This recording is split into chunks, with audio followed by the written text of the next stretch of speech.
कहते हैं जिंदगी हर किसी को एक जैसा मौका नहीं देती, पर कुछ लोग टूटे सपनों, भूखी रातों और जलती धूप में भी अपने लिए एक नया रास्ता बनाते हैं। ये कहानी एक ऐसे लड़के की है जिसकी किस्मत में बस गरीबी लिखी, लेकिन उसने अपनी मेहनत से उस किस्मत को फिर से लिखा। एक ऐसा लड़का जो फुटपाथ पे बैठकर आसमान को देखता था, पर एक दिन वही लड़का पूरे शहर का नाम बन गया। ये कहानी है संघर्ष की, गलतफहमियों की, दगाबाजी की, मौत से टकराने की और फिर एक ऐसी जीत की जिसने पूरी दुनिया को चौंका दिया। पर याद रखना, ये सिर्फ समोसे की कहानी नहीं है, ये कहानी है उस दर्द की जो हर गरीब बच्चा महसूस करता है। और आज मैं तुम्हें वो सफर सुनाने वाला हूं जो एक ठेले से शुरू हुआ और एक साम्राज्य पर खत्म हुआ। लेकिन सावधान, एक बार ये कहानी सुनना शुरू कर दोगे तो आखिरी सांस तक सुनना ही पड़ेगा, क्योंकि ये कहानी आपको बदल देती है। दोस्तों, कभी कभी जिंदगी किसी इंसान के लिए शांत नहीं बल्कि एक लंबी चलती आंधी बन जाती है। और वही आंधी आरमान के जीवन में बचपन से बह रही थी। शहर की चमकदार इमारतों से कुछ ही दूर वो जगह थी जहां रोशनी भी आने से पहले एक पल रुककर सोचती थी। टूटे हुए टीन की छतें, कीचड़ भरी गलियां, बरसात में रिसती दीवारें, सब मिलकर ऐसा लगता था मानो किसी ने जिंदगी का सबसे मुश्किल चैप्टर यहीं आकर लिख दिया हो। इसी बस्ती में रहता था आरमान, सिर्फ 17 साल का, पतला दुबला, लेकिन उसकी आंखों में ऐसी खामोशी थी जैसे वो उम्र से पहले ही बड़ा हो चुका हो।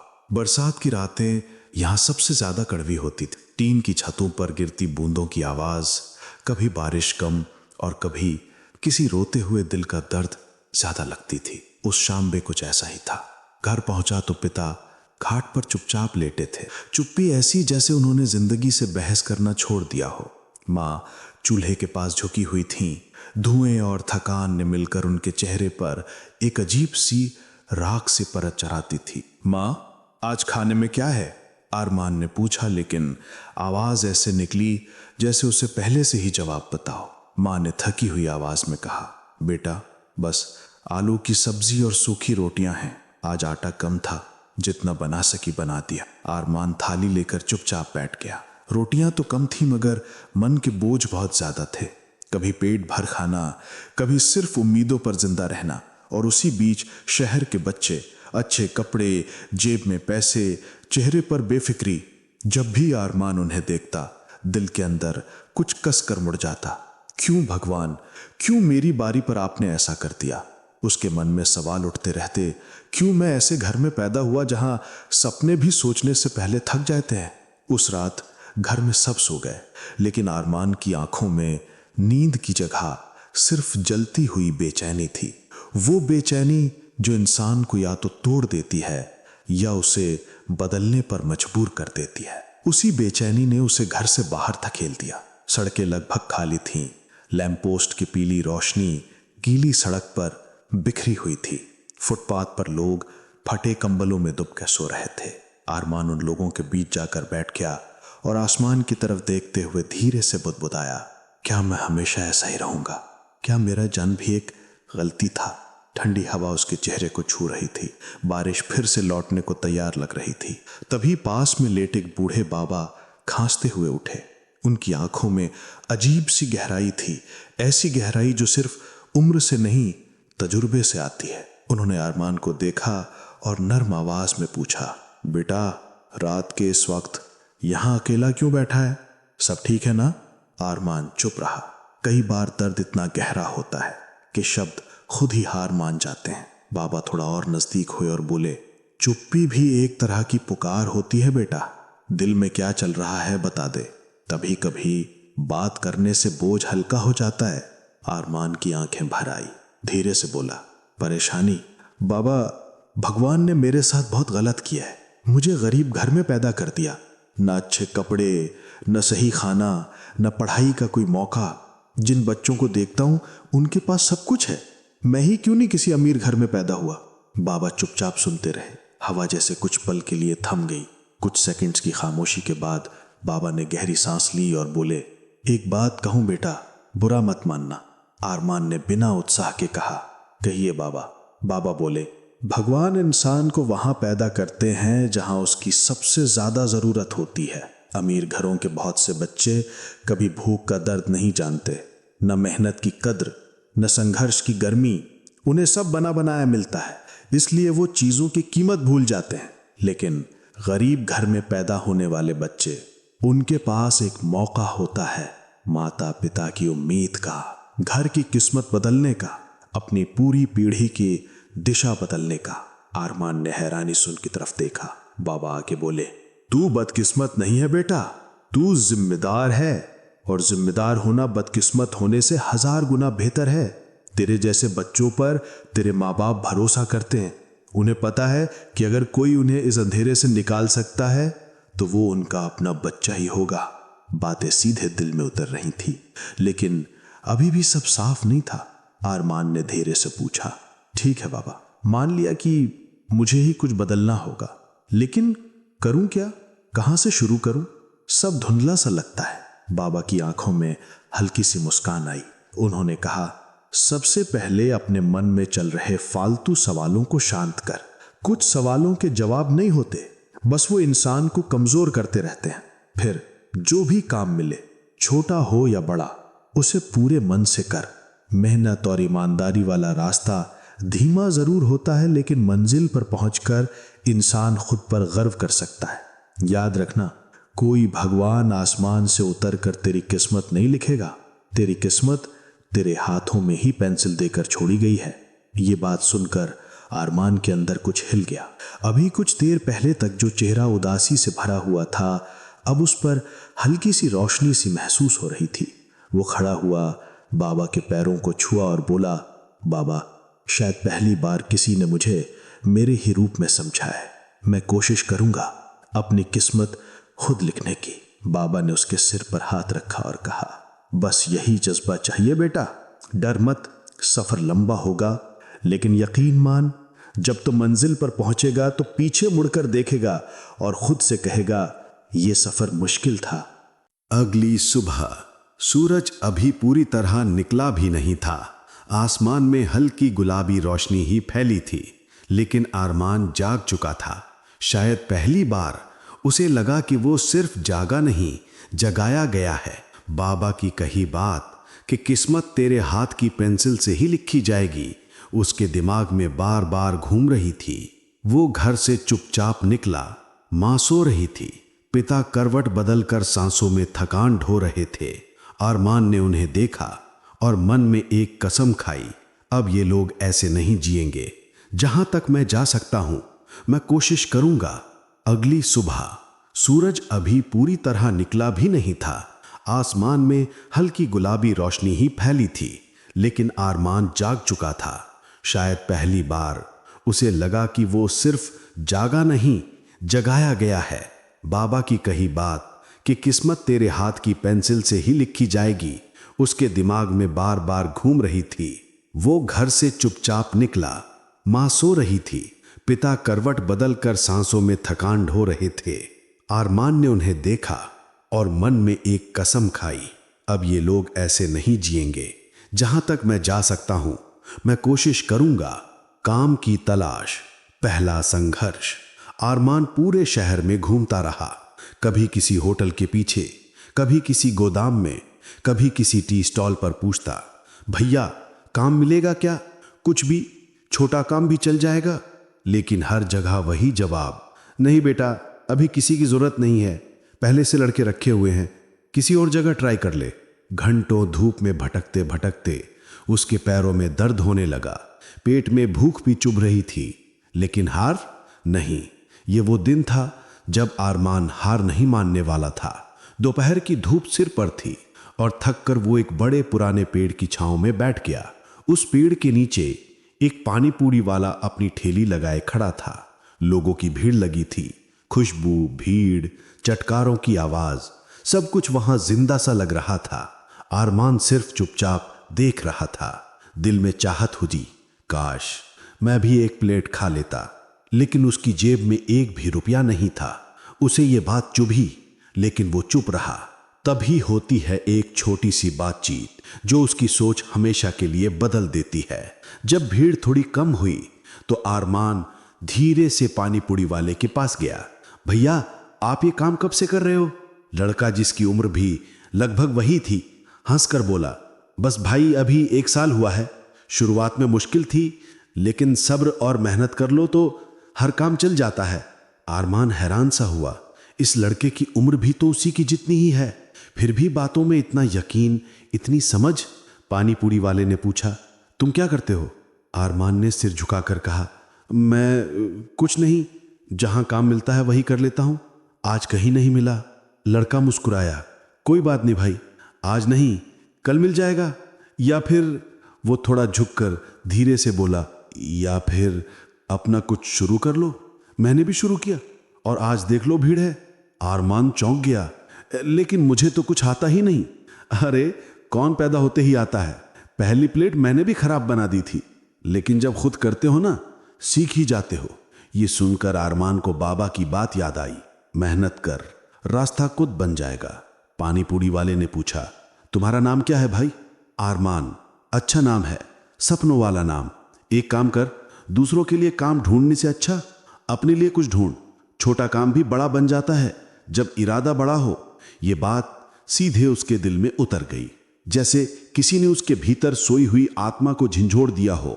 उसने पानी पूरी वाले को धन्यवाद कहा और चुपचाप घर लौट आया। रात का फैसला जो उसकी जिंदगी बदल देता है। उस रात आरमान देर तक नहीं सोया। वो बस लेटा रहा, छत को देखता रहा, दिमाग में एक ही सवाल, क्या मैं भी कुछ शुरू कर सकता हूं?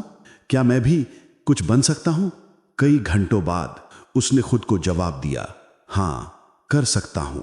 उसने मन में ठान लिया, मैं 2 महीने जितना हो सके काम करूंगा, पैसे बचाऊंगा और फिर अपना छोटा काम शुरू करूंगा। वो नहीं जानता था कि आगे क्या होगा, सही होगा या गलत, सफलता मिलेगी या नहीं, लेकिन उसने एक चीज तय कर ली, अब मैं कोशिश जरूर करूंगा। और दोस्तों, यही फैसला एक गरीब लड़के को आम इंसान से किस्मत बदलने वाला इंसान बना देता है। अगली सुबह जब सूरज की रोशनी झोपड़पट्टी की टीन की छतों से टकराकर अंदर घुस रही थी, तब अरमान पहले से ही जग चुका था।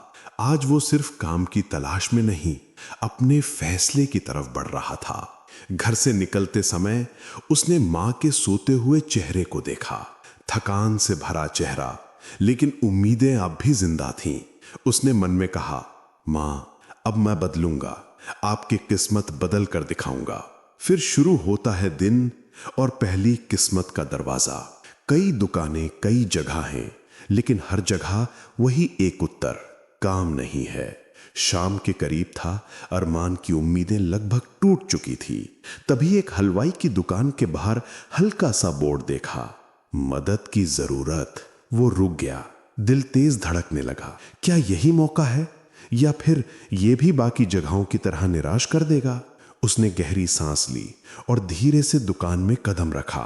अंदर भाप, मसाले, गरम कढ़ाई की आवाज और पकने की खुशबू सब मिलकर माहौल को जीवंत बना रहे थे।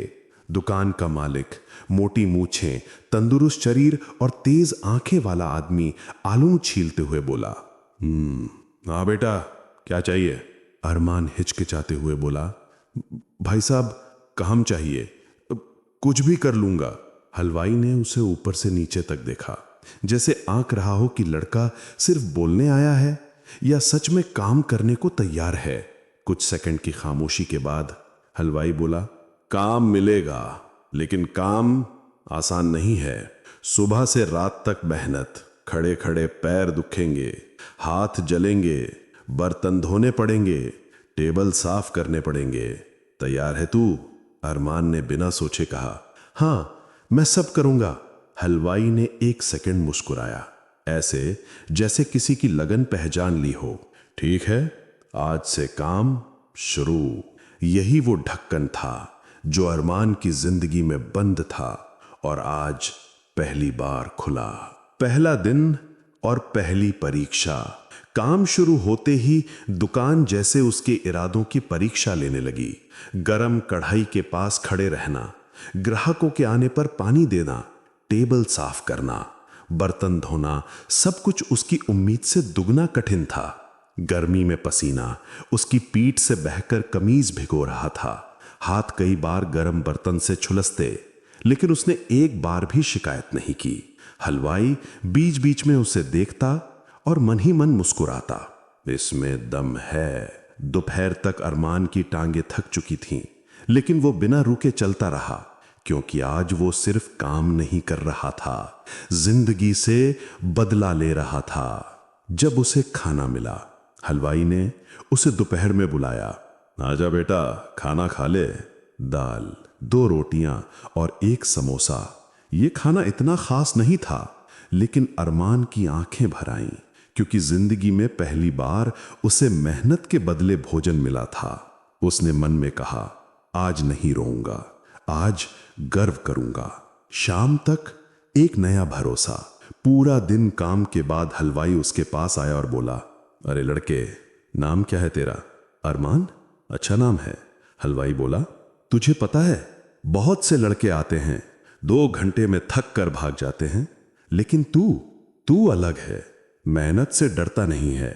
ये सुनकर अरमान के अंदर एक नई गर्माहट सी भरी। हलवाई ने कहा, अगर तू चाहता है तो मैं तुझे सिर्फ ये काम नहीं, हुनर भी सिखाऊंगा। समोसे कैसे भरते हैं, आटा कैसे गूंदा जाता है, मसाले में क्या संतुलन होता है, सब। अरमान ने हल्की कांपती आवाज में कहा, सच में आप सिखाएंगे? हलवाई ने हंसकर कहा, हां, क्योंकि जिस लड़के की आंखों में हारने का डर नहीं, वही असली कारीगर बनता है। रात का अंत और एक नई सुबह का जन्म। ड्यूटी खत्म होने के बाद जब अरमान घर जा रहा था, उसके शरीर में दर्द था, लेकिन मन में एक अनोखी शांति। आज पहली बार उसे लगा, मैं कर सकता हूं, मैं सच में कुछ बन सकता हूं। वो रात उसकी जिंदगी की सबसे नींव रखने वाली रात थी, क्योंकि उसी दिन किसी ने उसे सिर्फ मजदूर नहीं समझा, बल्कि एक सीखने वाला कलाकार समझा। अगली सुबह हलवाई की दुकान अभी खुली भी नहीं थी, लेकिन अरमान वहां खड़ा था, हाथ में साफ तौलिया, आंखों में उत्साह और दिल में अजीब सी बेचैनी। आज उसका असली सफर शुरू होने वाला था। आज उसे सिर्फ काम नहीं करना था, सीखना था। हलवाई दुकान खोलते समय चाबी घुमाते हुए बोला, अरे वाह, तू तो मुझसे पहले आ गया। अरमान मुस्कुराया, भाई साहब, आज आप जो सिखाएंगे उसे जीवन भर याद रखूंगा। हलवाई ने उसके कंधे पर हाथ रखा और बोला, चल फिर आज से शुरू करते हैं। पहला सबक, धैर्य। हुनर जल्दबाजी को पसंद नहीं करता। सबसे पहला पाठ, भरावन का संतुलन। हलवाई ने उसे आलू की बड़ी परात सामने रखी। देख बेटा, वो बोला, समोसे की जान सिर्फ बाहर की परत नहीं होती, उसकी जान अंदर की भरावन में होती है। मसाले थोड़ा भी ऊपर नीचे हुए तो ग्राहक समझ जाता है कि बनाने वाला कच्चा है। वो चम्मच से भरावन उठाकर बोला, अब इसे चख और बता क्या कमी है। अरमान ने चखा। पहली बार उसे लगा कि खाने में भी एक कहानी छुपी होती है। हर मसाला, हर स्वाद अपनी जगह मांगता है। उसने कहा, थोड़ा नमक कम है और शायद थोड़ा अमचूर। हलवाई मुस्कुराया, सही पकड़ा, यही हुनर है, स्वाद को महसूस करना। यह पहली बार था जब किसी ने उसके अंदर मौजूद किसी प्रतिभा को पहचान कर सराहा था। दूसरा पाठ, परत, मोड़ और धैर्य। हलवाई ने आटे की छोटी लोई उठाई, इसे बेलते हुए बोला, कई लोग सोचते हैं कि समोसा बस आटा और आलू है, लेकिन ये एक कला है बेटे, कला। वो लोई को आधा मोड़कर बोला, इसका मोड़ परफेक्ट होना चाहिए, ना बहुत पतला ना बहुत मोटा, वरना तलते समय या तो फट जाएगा या अंदर कच्चा रह जाएगा। फिर उसने अरमान को लोई पकड़ा दी। अरमान ने कोशिश की, पहला मोड़ बिगड़ गया, भरावन डालने गया तो परत टूट गई। दूसरी बार उसने मोड़ा तो किनारे चिपके नहीं। तीसरी बार समोसा बन गया, लेकिन आकार देखकर हलवाई बोला, यह तो समोसा नहीं, आधी हुई चांद की तरह लग रहा है। दोनों हंस पड़े, लेकिन चौथी कोशिश में समोसा बने बिना ही परत फट गई। हलवाई ने कहा, देख बेटा, हुनर सीखने में जल्दबाजी नहीं चलती, गलतियां होंगी, लेकिन गलतियां ही सिखाती हैं। लेकिन अरमान मुस्कुराया नहीं, उसके माथे पर हल्की नाकामी की रेखाएं थीं। हलवाई ने यह देखकर सिर हिलाया। अरे बेवकूफ, पहले दिन में कौन उस्ताद बनता है? आरमान बोला, मैं गलती नहीं करना चाहता। हलवाई ने धीरे से कहा, अगर गलती नहीं करेगा तो सीखेगा कैसे? पहली हार और पहला सबक। शाम होते होते आरमान ने शायद 30-40 समोसे बनाने की कोशिश की होगी। हर बार कुछ न कुछ गड़बड़ हो जाती। परत मोटी, कहीं फट गई, कहीं कम भरावन, कहीं ज्यादा। आखिरी बार जब उसने कोशिश की और समोसा फिर टूट गया तो वो चुपचाप खड़ा रह गया। उसने खुद से कहा, शायद ये काम मेरे बस का नहीं। हलवाई ने उसे दूर से देखा, फिर पास आकर बोला, जब आटा फटता है तो कोई बात नहीं, लेकिन अगर हिम्मत फट जाए तो काम खत्म। ये एक ऐसे वाक्य था जो किसी भी इंसान के दिल में सीधा उतर जाए। आरमान की आंखें नम हो गईं। भाई साहब, मैं कोशिश तो कर रहा हूं, लेकिन बार बार गलती हो रही है। हलवाई ने उसके हाथ पकड़कर कहा, गलतियां होना बुराई नहीं, गलतियां छोड़ देना बुराई है। तुझे याद है तू क्यों सीख रहा है? तो किस्मत बदलने निकला है बेटा। किस्मत बदलना आसान होता तो हर कोई बदल देता। ये सुनकर आरमान की सांस भारी हुई, लेकिन हिम्मत मजबूत हो गई। दिन का अंत और एक छोटी जीत। दुकान बंद होते समय हलवाई ने आखिरी बार कहा, अरे चल एक बार और कोशिश करता है। आज नहीं सीख पाएगा तो कल सही, लेकिन आज की कोशिश अधूरी मत छोड़। आरमान ने फिर से लोई उठाई। इस बार हाथ कांप नहीं रहे थे, साहस था, धैर्य था और अंदर एक आवाज, मैं कर सकता हूं। उसने परत मोड़ी, भरावन डाली, किनारे चिपकाए, आकार दिया।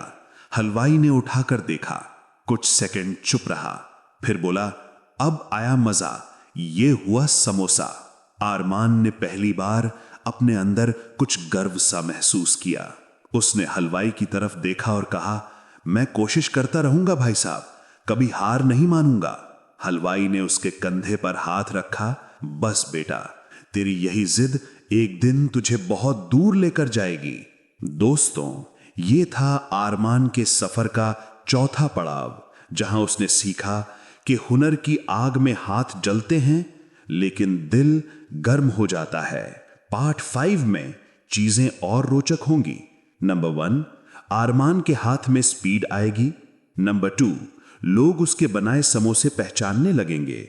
और नंबर 3, कहानी एक बड़े मोड़ की तरफ बढ़ेगी। समोसे वाले उस रात के बाद अरमान के भीतर एक अजीब सी ऊर्जा भर गई थी। वो सिर्फ सीखना नहीं चाहता था, वो सबसे अच्छा बनना चाहता था। अगली सुबह दुकान खुलने से पहले ही वो वहां मौजूद था, हाथ धोए हुए, कपड़े साफ और आंखों में वही तीखी चमक जो किसी मंजिल की खुशबू महसूस होने पर आती है। हलवाई ने उसे देखते ही कहा, अरे वाह, लगता है आज तो दुकान मुझसे पहले चलाएगा। आरमान मुस्कुराया, भाई साहब, बस आज कुछ खास सीखना है। हलवाई ने आंखें मिचकाई, अच्छा तो चल, आज तुझे असली परीक्षा देते हैं। पहली परीक्षा, स्पीड और परफेक्शन। हलवाई ने 5 लोइयां एक साथ सामने रख दी। एक एक करके सीखना ठीक है, लेकिन असली हलवाई वो है जो गति और संतुलन दोनों बनाए रखे। आज देखता हूं क्या कल की मेहनत ने असर दिखाया। अरमान के हाथ थोड़ा कांपे, लेकिन मन मजबूत था। पहली लोई उठाई, बेलना शुरू किया, मोड़ना, भरना, चिपकाना। पहला समोसा हलवाई ने उठाकर देखा, ठीक है, लेकिन और बेहतर हो सकता है। दूसरा समोसा, अच्छा आकार। तीसरा, चौथा, पांचवा। हाथों की घबराहट धीरे धीरे आत्मविश्वास में बदलने लगी। जब 5 समोसे एक साथ रखे गए, हलवाई कुछ सेकंड चुप रहा, फिर बोला, अब तू सीख रहा है, ये काम तेरे हाथों में बैठ रहा है। आरमान की आंखों में चमक। ये पहली बार था जब किसी ने उसके किए हुए काम को अच्छा कहा था। ग्राहक की पहली नजर, पहला छोटा चमत्कार। दोपहर के समय दुकान पर भीड़ थोड़ी बढ़ी। हलवाई कढ़ाई संभाल रहा था और उसने आवाज दी, ओए अरमान, तेरे बनाए समोसे तले जाएंगे आज। देखते हैं ग्राहक क्या कहते हैं। अरमान का दिल तेज धड़कने लगा। ये उसके लिए बड़े मंच जैसा था। पहली प्लेट एक बुजुर्ग आदमी को मिली। उन्होंने पहला कौर लिया, कुछ पल चुप, फिर हल्की मुस्कान। अरे वाह, आज स्वाद कुछ नया है, किसने बनाया ये? हलवाई ने उंगली से इशारा किया। इस लड़के ने। बुजुर्ग ने अरमान की तरफ देखा और सिर हिलाकर बोले, अच्छा काम किया बेटा, हाथ में स्वाद है तेरे, बस ये सुनना था। अरमान का सीना गर्व से गर्म हो उठा। जिंदगी में पहली बार किसी ने अनजान ने उसकी मेहनत की तारीफ की थी। समोसे की खुशबू और बदलती पहचान। शाम तक कुछ और ग्राहकों ने भी वही बात कही। आज स्वाद अच्छा है, आज मसाला बिल्कुल सही है, किसने बनाया ये? हलवाई हर बार मुस्कुराकर अरमान की ओर इशारा कर देता।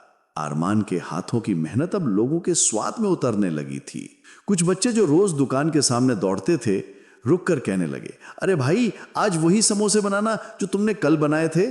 ये छोटी छोटी बातें उसके सपनों के लिए ईंधन जैसी थीं। हलवाई और अरमान एक नई डोर। रात को जब दुकान की बत्तियां बंद हो रही थीं, हलवाई ने एक गहरी सांस लेकर कहा, बेटा, सिर्फ काम करने वाला लड़का कोई भी बन सकता है, लेकिन सीखने वाला वो कम मिलता है। मैंने बहुत लड़कों को आते जाते देखा है। तेरे अंदर आग है, बस इस आग को बुझने मत देना। मैं सीखना चाहता हूं भाई साहब, मैं बहुत आगे जाना चाहता हूं। हलवाई मुस्कुराया। और जाएगा भी, क्योंकि तू रुकना नहीं चाहता। यही तेरी सबसे बड़ी ताकत है। रात का वो पल जब वो खुद को पहचानता है। घर लौटते समय अरमान की चाल बदल चुकी थी। पहले वो थका हुआ लौटता था, आज वो थोड़ा सीधा चल रहा था। पहले एक दिन में उसे सिर्फ थकान मिलती थी, आज उसे पहचान मिली थी। उसने आसमान की तरफ देखा और मन ही मन कहा, बाबा, आप सही थे। मेहनत करने वालों के लिए रास्ते खुद बनने लगते हैं। उस रात उसे पहली बार महसूस हुआ कि वो सिर्फ अरमान नाम का गरीब लड़का नहीं, वो अब एक सीखता हुआ कलाकार है, जिसका हुनर धीरे धीरे लोगों की जबान पर चढ़ रहा है। हलवाई की दुकान में काम करते हुए कुछ ही हफ्ते बीते थे, लेकिन इन हफ्तों ने अरमान को बहुत बदल दिया था। उसके हाथ पहले से तेज, पहले से सटीक और पहले से ज्यादा आत्मविश्वासी हो चुके थे। हलवाई भी अब उसे सिर्फ एक मजदूर की नजर से नहीं देख रहा था, उसकी आंखों में एक अलग सम्मान था। हलवाई का गुप्त हुनर पहली बार उजागर। एक दिन सुबह दुकान में ज्यादा भीड़ नहीं थी। हलवाई कढ़ाई साफ करते हुए बोला, अरमान, आज तुझे एक ऐसी चीज सिखाऊंगा जो मैंने बहुतों को नहीं सिखाई। अरमान चौंक गया। क्या भाई साहब? हलवाई ने धीरे से मुस्कुराया। स्वाद का राज, उस मसाले का एक संतुलन जो हर हलवाई जानता है, लेकिन हर कोई बताता नहीं। उसने छोटा कटोरा भरावन में मिलाया। मसाले इतने करीने से नापे गए जैसे कोई डॉक्टर दवाई तैयार कर रहा हो। देख बेटा, हलवाई बोला, अगर स्वाद याद रह जाए तो ग्राहक हमेशा लौट कर आता है। ये, उसने एक चुटकी मसाला उठाकर कहा, ये वो राज है जो मेरे गुरु ने मुझे दिया था। फिर उसने कटोरा अरमान को पकड़ा दिया। और अब ये मैं तुझे दे रहा हूं। अरमान हक्का बक्का, मुझे? लेकिन क्यों? हलवाई ने उसकी आंखों में झांक कर कहा, क्योंकि तू सिर्फ काम नहीं करता, तू सीखता है। और जिस लड़के में सीखने की भूख होती है, उसे रोका नहीं जा सकता। यह पहला पल था जब किसी ने उस पर इतना भरोसा किया। उसके गले में शब्द फंस गए। हफ्ते बीते और अरमान बन गया दुकान का आधार। अब दुकान पर आने वाले ग्राहक अक्सर पूछते, वो लड़का कहां है? आज उसी को समोसे बनवाओ। हलवाई हंसकर कहता, अरे, अब तो मेरा आधा काम यही संभालता है। अरमान का हुनर दिन ब दिन निखरता जा रहा था। उसकी स्पीड बढ़ चुकी थी, हाथों में लय आ गई थी। मसाले की पहचान अब आंख बंद करके भी कर लेता। आकार बिल्कुल परफेक्ट और भरोसा सबसे मजबूत। धीरे धीरे हलवाई मुश्किल काम भी उसी को सौंपने लगा। कमाई का पहला असर, घर में रोशनी। कुछ ही हफ्तों में अरमान की कमाई थोड़ा बढ़ गई। वो रोज कुछ पैसे घर लाता और कुछ पैसे छुपाकर बचत भी करता। जब पहली बार उसने मां के हाथ में 500 रुपए रखे, उनकी आंखें भर आईं। बेटा, इतने पैसे कहां से लाया? अरमान ने धीरे से कहा, मां, मेहनत से कमाए हैं और आगे और भी ज्यादा लाऊंगा। पिता भी भावुक हो गए। उन्होंने उसके सिर पर हाथ रखा। तूने आज साबित कर दिया कि लड़का गरीब हो सकता है, लेकिन उसके सपने गरीब नहीं होते। ये शब्द अरमान के दिल में गहरे उतर गए। और फिर वो रात आई जिसने उसके सपने को दिशा दी। दुकान बंद हो चुकी थी। हलवाई और अरमान बाहर बेंच पर बैठे थे। ठंडी हवा, दूर स्ट्रीट लाइट की पीली रोशनी और दोनों के बीच एक सन्नाटा। हलवाई ने अचानक कहा, अरमान बेटा, तू कब तक दूसरों की दुकान में काम करेगा? अरमान चौंक कर उसकी तरफ देखने लगा। हलवाई आगे बोला, मेहनत तुम मेरी दुकान के लिए कर रहा है, पर हुनर तो अपनी जिंदगी के लिए सीख रहा है। जिंदगी ऐसे नहीं कटेगी बेटे, एक दिन तुझे अपना कुछ शुरू करना होगा। अरमान ने धीमे से कहा, मगर मेरे पास पैसे नहीं है भाई साहब। हलवाई ने उसकी पीठ थपथपाई। पैसा बाद में आता है, पहले नीयत बड़ी होनी चाहिए, नींव मजबूत होनी चाहिए। अगर तेरे मन में सपना है तो दुनिया की कोई ताकत तुझे रोक नहीं सकती। ये शब्द उसके दिल पर हथौड़े की तरह पड़े, जोर से, गहरे, पर बहुत सही जगह पर। अरमान ने धीमे से कहा, भाई साहब, क्या आपको सच में लगता है कि मैं कुछ कर सकता हूं? हलवाई ने मुस्कुरा कर कहा, मैं नहीं, तेरी मेहनत कहती है। एक दिन तू अपना काम करेगा, मैं गारंटी देता हूं। सन्नाटा फैल गया, लेकिन उस सन्नाटे में एक सपना जाग चुका था। एक सपना जो अब तक सोया हुआ था, लेकिन आज पहली बार वो भीतर से जोर से बोला, अरमान, तेरे पास हुनर है, अब तेरी बारी है, नात की कसम। घर पहुंचकर अरमान देर तक छत को देखकर सोचता रहा। शहर की आवाजें धीमी थीं, लेकिन उसके भीतर का शोर और तेज हो चुका था। आखिरकार उसने धीरे से कहा, मैं भी अपना काम शुरू करूंगा, चाहे छोटा हो, लेकिन एक दिन मैं अपनी पहचान खुद बनाऊंगा। और दोस्तों, यही वो पल था जब अरमान का सफर मजदूरी से, मेहनत से निकलकर मेहनत से मालिक बनने की राह पर मुड़ गया। हलवाई की दुकान पर काम करते हुए दिन हफ्तों में बदल गए, और उन हफ्तों ने अरमान की जिंदगी को अंदर से बदलना शुरू कर दिया था। अब वो सिर्फ समोसे नहीं बनाता था, वो हर दिन एक सपना गूंद रहा था। एक सपना अपना खुद का काम शुरू करने का, पैसे बचाने का पहला कदम, एक चुपचाप युद्ध। हलवाई ने जब ये कहा था, एक दिन तुझे अपना काम करना ही पड़ेगा, इस बात ने अरमान के भीतर एक नई आग जलाई थी। उस दिन से उसने तय कर लिया, मैं खर्च में कटौती करूंगा, जितना हो सके बचाऊंगा और अपना काम शुरू करके दिखाऊंगा। अब उसकी दिनचर्या बदल चुकी थी। जहां पहले वो काम से लौटकर घर पर थोड़ा आराम कर लेता था, अब वो रात में बैठकर सोचता था, आज कितने रुपए बचाए। जेब में 10 रुपए बचते तो वो खुद नहीं खाता, माँ बाप के लिए रखता। कहीं से भी 1 रुपए की भी बचत हो, वो उसे पॉलिथीन की छोटी थैली में छुपा कर डाल देता था। धीरे धीरे उस थैली का वजन बढ़ने लगा। माँ ने एक दिन पूछा, बेटा, तू रोज रात को इतना हिसाब क्यों करता है? अरमान मुस्कुराकर बोला, माँ, मैं जल्द ही कुछ बड़ा करने जा रहा हूं। माँ की आंखों में चमक आ गई, डर भी और गर्व भी। हलवाई की कड़ी ट्रेनिंग, गुप्त टिप्स और असली गुरु। हलवाई ने भी अब उसे एक साधारण लड़के की तरह ट्रेनिंग नहीं दी, अब वो उसे असली कारीगर की तरह सिखा रहा था। तेल गरम कितना होना चाहिए? हलवाई पूछता। इतना कि समोसे डालते ही हल्की सी सीटी निकले पर धुआं नहीं, अरमान बोलता। हलवाई सिर हिलाता, वाह, तू सीख रहा है।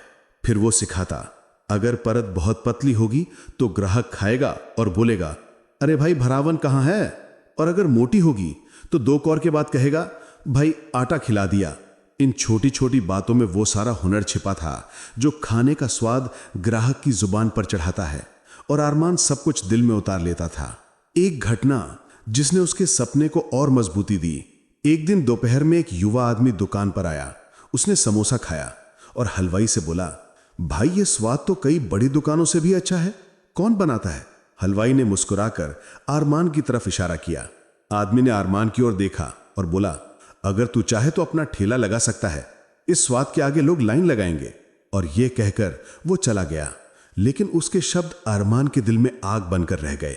अपना ठेला, वो 2 शब्द शाम तक उसके दिमाग में गूंजते रहे।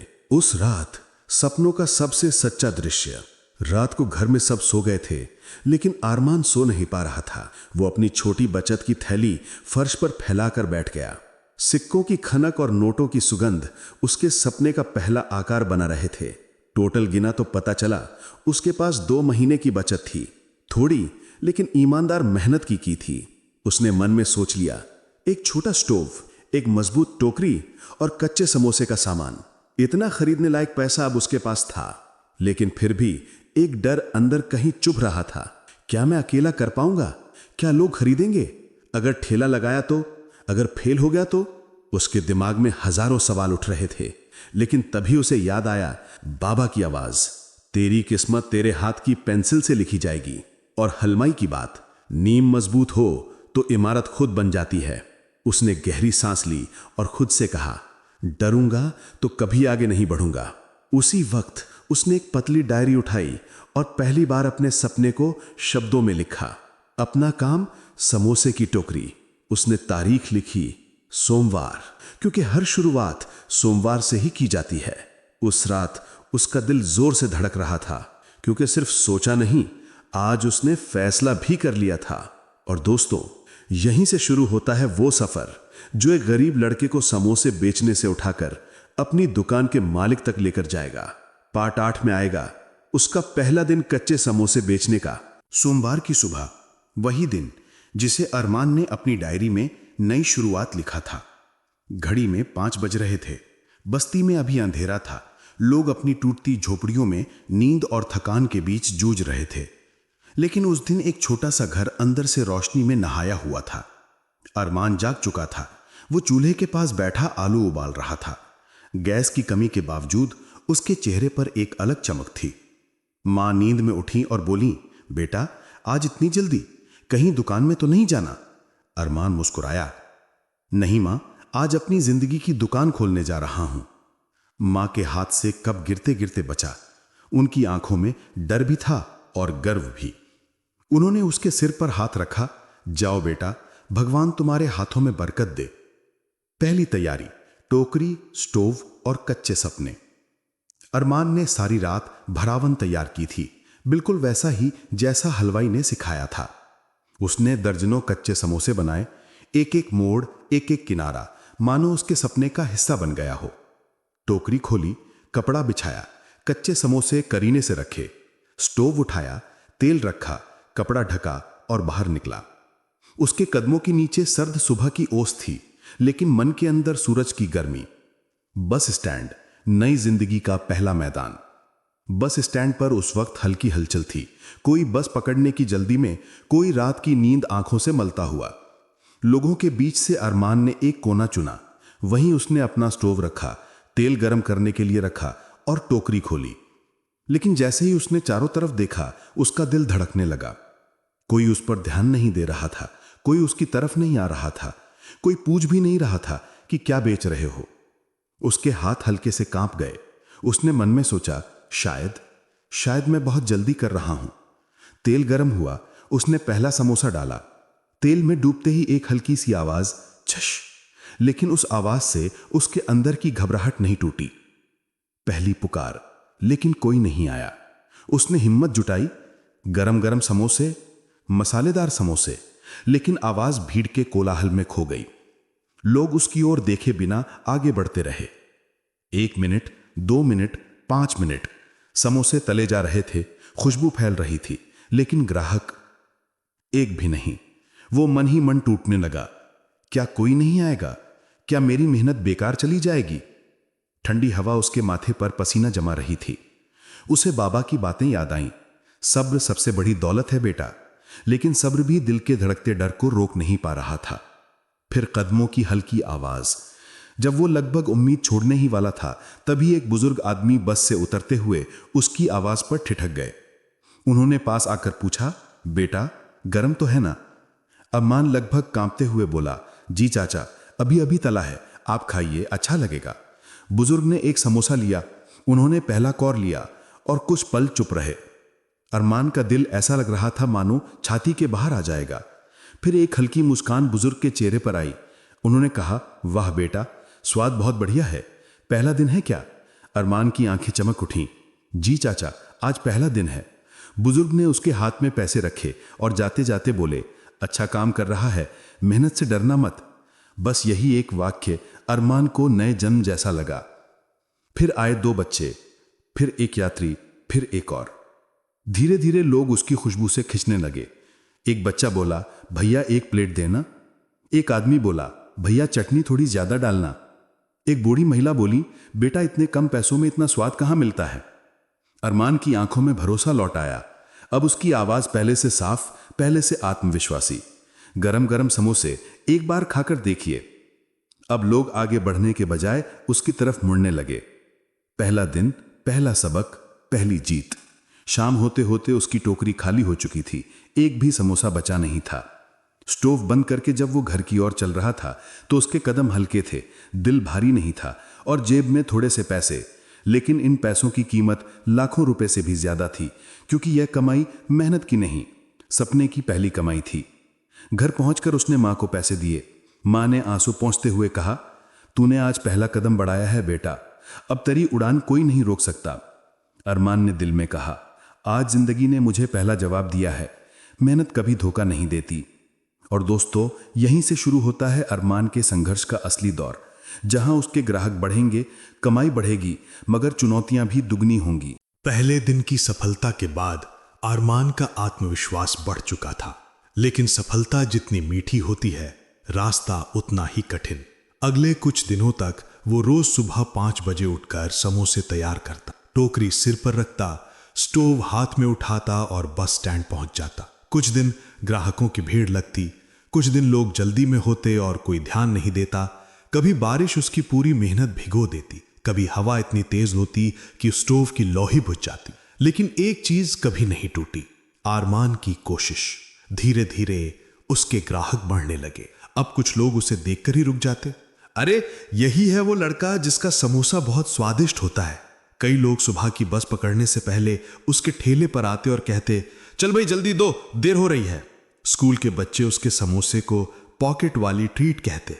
अरमान मुस्कुराता, लेकिन उस मुस्कान के पीछे बहुत सी मेहनत, पसीना और संघर्ष छुपा था। एक दिन पिता चुपचाप उसके पीछे पीछे चले। जब अरमान समोसे बेच रहा था, वो समझ नहीं पाया कि थोड़ी दूरी पर उसके पिता खड़े उसे देख रहे थे। उसके पिता जो दिन भर मजदूरी ढूंढते थे, कभी काम मिलता कभी नहीं, आज पहली बार अपने बेटे को मेहनत करते हुए देख रहे थे। जब अरमान घर लौटा तो उसने देखा कि पिता उसके लिए दरवाजे पर खड़े थे। उन्होंने गला भारी करते हुए कहा, बेटा आज मैंने सब देखा, तू बस स्टैंड पर खड़ा घंटों पसीना बहाता रहा, लोगों को सेवा देता रहा। अरमान चौंक गया। पिताजी आप आए थे? पिता की आंखें भर आईं। बेटा मुझे लगा था कि तू छोटा है, अभी जिम्मेदारियां तेरे बस की नहीं, लेकिन आज तुझे देखकर मुझे गर्व हुआ। कुछ सेकंड का सन्नाटा, फिर पिता ने कहा, बेटा मैं भी तेरे साथ समोसे बेचूंगा। अरमान के हाथ से पैसे गिरते गिरते बचे, उसकी सांसें रुक गई। पिताजी आप? पिता ने दृढ़ आवाज में कहा, हां बेटा, जब तू मेरी गरीबी में मेरे साथ खड़ा हो सकता है तो मैं तेरे सपने में क्यों नहीं। मां भी भावुक हो गई। उन्होंने कहा, एक अकेला कितना काम करेगा, अब से तुम दोनों लोग मिलकर चलोगे। उस पल उस छोटे घर में जो कभी निराशा से भरा रहता था, आज पहली बार उम्मीद की रोशनी जल उठी। अगले ही दिन काम की गति दोगुनी। अब से अरमान बस स्टैंड जाता और पिता किसी दूसरी भीड़ वाली जगह, अस्पताल के सामने या रेलवे स्टेशन के पास समोसे बेचते। अरमान की आवाज गरम गरम समोसे और पिता की आवाज ताजे समोसे, ताजा चटनी। दोनों की आवाजें मानो दो दिशाओं से उनके किस्मत को पुकार रही थीं। ग्राहक बढ़ते गए, कमाई दोगुनी होने लगी। अब घर में दाल चावल रोज बनने लगा। मां को दूसरों के घर झाड़ू पोछा नहीं करना पड़ता। छत से पानी टपकना बंद करने के लिए पैसा जमा होने लगा। अब उस घर में पहली बार खुशी का बजट बनने लगा था। एक दिन पिता ने बात छेड़ी, बड़ा फैसला। शाम को खाना खाते हुए पिता ने कहा, बेटा हम कंधों पर टोकरी लेकर कब तक घूमते रहेंगे। अरमान समझ नहीं पाया, क्या कहना चाहते हैं पिताजी। पिता ने गहरी सांस ली, मेरा मतलब है अब हमें ठेला लेना चाहिए, दुकान नहीं पर ठेला जरूर। एक जगह बैठकर काम करेंगे, लोग आराम से बैठकर खाएंगे, कमाई भी बढ़ेगी। अरमान के दिल में मानो बिजली सी दौड़ गई। ठेला, एक स्थायी जगह, एक पहचान। उसने डरते डरते कहा, लेकिन पिताजी ठेला महंगा होता है। पिता हंस पड़े, बेटा मैंने जिंदगी में बहुत कमाया नहीं, लेकिन तेरी मेहनत में निवेश जरूर कर सकता हूं। उन्होंने अपनी पुरानी ट्रंक खोली और उसमें से भीतर से लिफाफा निकाला। लिफाफे में कई सालों की छोटी छोटी बचत, सिक्कों और नोटों में। पिता ने वो लिफाफा अरमान के हाथ में रखते हुए कहा, ये ले बेटा, आज तक मैंने अपनी गरीबी के लिए बचत की थी, आज मैं तेरी उन्नति के लिए बचत दे रहा हूं। अरमान रो पड़ा। उसने पिता के पैर पकड़ लिए। उस रात उनके छोटे घर में एक ठेला नहीं खरीदा गया था, एक सपना खरीदा गया था। ये पार्ट यहीं खत्म होता है, लेकिन अब कहानी में बड़ा धमाका आने वाला है। पार्ट 10 में होगा ठेला खरीदना, पहली बार ठेला लगाना, लोग बैठकर खाना शुरू करेंगे, कमाई कई गुना बढ़ेगी और कहानी एक बड़ी छलांग लेगी। अगली सुबह अरमान और उसके पिता दोनों सामान्य से जल्दी उठ गए, लेकिन आज कुछ अलग था। आज न तो पिता मजदूरी के लिए निकले, न ही अरमान टोकरी लेके बस स्टैंड की ओर। आज दोनों एक ही जगह जाने वाले थे, ठेला खरीदने। उनके चेहरे पर घबराहट भी थी, उत्साह भी और एक डर, क्या यह फैसला सही होगा। लेकिन आज उनकी चाल में हिचक नहीं थी, उनके कदमों में एक अजीब सा यकीन था। ठेला मंडी, सपनों का बाजार। ठेला मंडी में लाल, नीले, हरे रंग के ठेले एक लाइन में खड़े थे। हर ठेला जैसे कह रहा था, किसी की किस्मत बन जाऊंगा आज। अरमान और उसके पिता एक एक ठेला देखते हुए आगे बढ़ते गए। कुछ ठेले सस्ते थे लेकिन हिलते डुलते, कुछ मजबूत थे लेकिन महंगे। फिर एक ठेला दूर कोने में रखा था, मजबूत लकड़ी, चमकती टायर रॉड, ऊपर तिरपाल लगाने की जगह और सबसे महत्वपूर्ण, साफ, स्थिर, भरोसेमंद। पिता ने उस पर हाथ फेरा और बोले, बेटा, ये ठेला तुझे शोभा देगा, काम भी अच्छा चलेगा। अरमान ने हल्की आवाज में कहा, पर पिताजी, इसकी कीमत ज्यादा है। पिता मुस्कुराए, बेटा, सस्ता ठेला हर किसी को मिल जाता है, पर मजबूत ठेला सिर्फ मेहनती लोगों के हिस्से आता है। उन्होंने जेब से वही पुरानी लिफाफे वाली बचत निकाली और ठेला खरीद लिया। यह सिर्फ खरीद नहीं थी, ये वो पल था जब संघर्ष ने आकार लिया और सपना पहियों पर चढ़ गया। ठेले की सजावट, पहचान की पहली परत। दोनों ठेला लेकर घर लौटे। घर के बाहर बस्ती के बच्चे इकट्ठा हो गए। भैया ठेला ले आए, अरे ये तो बहुत मजबूत है, इस पर तो खाना जमकर बिकेगा। माँ की आंखें भर आई। उन्होंने ठेले की लकड़ी पर हाथ रखते हुए कहा, भगवान करे इस ठेले पर सिर्फ कमाई ही नहीं, बरकत भी हो। अरमान और उसके पिता ठेले को साफ करने लगे। लकड़ी चमकाई, तिरपाल बांधा, चटाई रखी, बर्तन करीने से रखे, चटनी के डिब्बे सजे, प्लेटों का ढेर तैयार हुआ और सबसे आखिर में अरमान ने सफेद रंग से ठेले के आगे लिखा, स्टार अरमान समोसे वाला, गरम और ताजा। उस नाम के अक्षर सामान्य थे लेकिन उनमें मेहनत की चमक थी। बस पहला दिन, ठेले का शुभारंभ। अगले दिन बस स्टैंड के कोने पर ठेला लगा दिया गया। पहले लोग ठेले को देखकर रुकते नहीं थे, सिर्फ देखते और आगे बढ़ जाते थे। लेकिन देखते देखते ठेले से समोसे की खुशबू उठने लगी, उसी स्वाद की जो अरमान के हाथ में प्यार लेकर पकती। धीरे धीरे लोग रुकने लगे। भैया एक प्लेट देना। अरे आज ठेला लगाया है, मजा आ गया यार, पहले से और अच्छा है, सफाई भी बहुत अच्छी है। कुछ ही देर में ठेले के आगे लाइन लग गई। अरमान और उसके पिता दोनों के हाथ रुकने का नाम नहीं ले रहे थे। किसी ने कहा, तुम्हारा समोसा अब बस स्टैंड की पहचान बन रहा है। किसी ने कहा, अरे ये तो दुकान जैसा स्वाद है। कुछ लोगों ने ठेले की फोटो लेकर कहा, यूट्यूब पर डालेंगे, ये लड़का बहुत मेहनती है।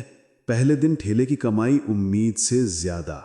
शाम तक ठेले की पूरी कमाई देखकर अरमान दंग रह गया। इसके पहले वो एक दिन में जितना कमाता था, आज उससे 2 गुना उसके हाथ में। पिता की आंखें नम हो गईं। बेटा, इस ठेले ने आज हमारी किस्मत की दिशा बदल दी। अरमान ने पिता का हाथ पकड़कर कहा, नहीं पिताजी, किस्मत हमने खुद बदली है, मेहनत से। रात, पूरा परिवार पहली बार खुलकर हंसा। उस रात घर में खाना बना, पिता मुस्कुराए, माँ हंसी और अरमान ने पहली बार महसूस किया, आसमान बड़ा है लेकिन अगर दिल बड़ा हो तो इंसान उड़ सकता है। यहीं पार्ट 10 खत्म होता है। अब कहानी लगातार तेजी पकड़ने वाली। पार्ट 11 में होगा रोज बढ़ती भीड़, ठेले पर नई डिश जोड़ने का फैसला, आसपास के दुकानदारों की जलन और एक घटना जो कहानी को झकझोर देगी। ठेला लगाने के कुछ ही दिनों बाद आरमान की कमाई पहले से कई गुना बढ़ गई थी। अब सुबह होते ही बस स्टैंड की भीड़ में एक अलग सी चर्चा सुनाई देती। अरे जल्दी चलो, नहीं तो आरमान के समोसे खत्म हो जाएंगे। आज चटनी खास बनाना भाई। भैया कल वाले मसाले वाले समोसे चाहिए। आरमान अब सिर्फ एक विक्रेता नहीं, एक पहचान बन गया था। लेकिन जहां पहचान बढ़ती है वहां ईर्ष्या भी पनपती है, और यही ईर्ष्या कहानी का नया तूफान बनकर आती है। नई डिश जोड़ने का फैसला, दुकान जैसी भीड़। एक शाम जब ठेले पर लाइन लगी हुई थी, एक आदमी ने कहा, अरे भाई समोसे तो बढ़िया हैं, क्यों ना कड़ी चावल भी रखा करो। दूसरे ने कहा, हाँ भाई खाना भी मिल जाएगा तो मजा आ जाएगा। ये सुनकर आरमान के दिमाग में बिजली सी चमकी। उसने पिता की तरफ देखा। पिताजी क्यों ना हम कड़ी चावल भी जोड़ दें। पिता ने एक पल सोचा और कहा, अगर ऐसा हुआ तो काम और बढ़ेगा, लेकिन ग्राहकों को अच्छा लगेगा। करते हैं बेटा। अगले ही हफ्ते ठेले पर 2 नई डिश आई, कढ़ी चावल और राजमा चावल। और फिर जो हुआ वो किसी चमत्कार से कम नहीं था। लोग अब सिर्फ समोसा खाने नहीं आते, पूरे वक्त खाने के लिए आते। लाइन पहले से 2 गुनी, कमाई पहले से 4 गुना। अब ठेले पर सुबह से रात तक रौनक लगी रहती। लेकिन कुछ नजरें खुश नहीं थीं। बस स्टैंड के कोने पर दूसरे छोटे छोटे खाने वाले ठेले भी थे, जिन्हें ग्राहक अब कम मिलने लगे थे। वे लोग आपस में बातें करते, ये लड़का हमारा सारा ग्राहक खींच ले गया। कहां से आया है ये? हम सालों से बैठे हैं और ये नई उम्र का लड़का छा गया। कुछ लोगों के चेहरे पर ईर्ष्या साफ दिखने लगी थी। तेज होती कमाई अब उसके लिए इज्जत भी ला रही थी और परेशानी भी। ईर्ष्या की पहली चाल, डराने की कोशिश। एक दिन आरमान ठेला बंद करके घर जा रहा था। अंधेरा था, सड़क के दोनों तरफ पीली लाइटें टिमटिमा रही थीं। तभी पीछे से 3 आदमी उसके पास आए। उनमें से एक बोला, ओए लड़के, बहुत उड़ रहा है क्या आजकल? आरमान रुक गया। उसका दिल तेज हुआ, लेकिन आवाज शांत। भाई मैंने क्या किया? क्या किया? हमारे सामने ठेला लगा लिया। हम सालों से यहां बैठते हैं और तू आकर भीड़ ले गया। तीसरा आदमी पास आके बोला, देख लड़के, अपनी औकात में रहे। ये ठेला तू कहीं और ले जा, वरना अच्छा नहीं होगा। आरमान का गला सूख गया, शब्द निकल नहीं रहे थे। अचानक पीछे से एक भारी आवाज आई, किसी को हाथ लगाया तो हाथ तोड़ दूंगा। आरमान पलटकर देखता है, उसके पिता धीमे लेकिन दृढ़ कदमों से आगे बढ़े। ये लड़का मेहनत करता है और मेहनत करने वालों को तुम जैसे डरपोक लोग नहीं रोक सकते। तीनों आदमी थोड़े पीछे हटे। देख बुढ़े, हम चेतावनी दे रहे हैं, पिता बोले, और मैं भी दे रहा हूं।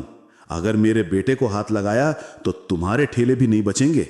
वे लोग गालियां देके चले गए। आरमान के पैर अभी भी कांप रहे थे। पिता ने उसके कंधे पर हाथ रखा। डर मत बेटा, ये दुनिया मेहनती को पहले रोकती है, फिर उसका नाम लेती है। आरमान की आंखें भर आईं। उस रात डर और हिम्मत की लड़ाई। घर पहुंचकर मां कांपती आवाज में बोली, क्या हुआ, सब ठीक है? पिता ने कहा, कुछ लोग ईर्ष्या कर रहे हैं, बस इतना ही।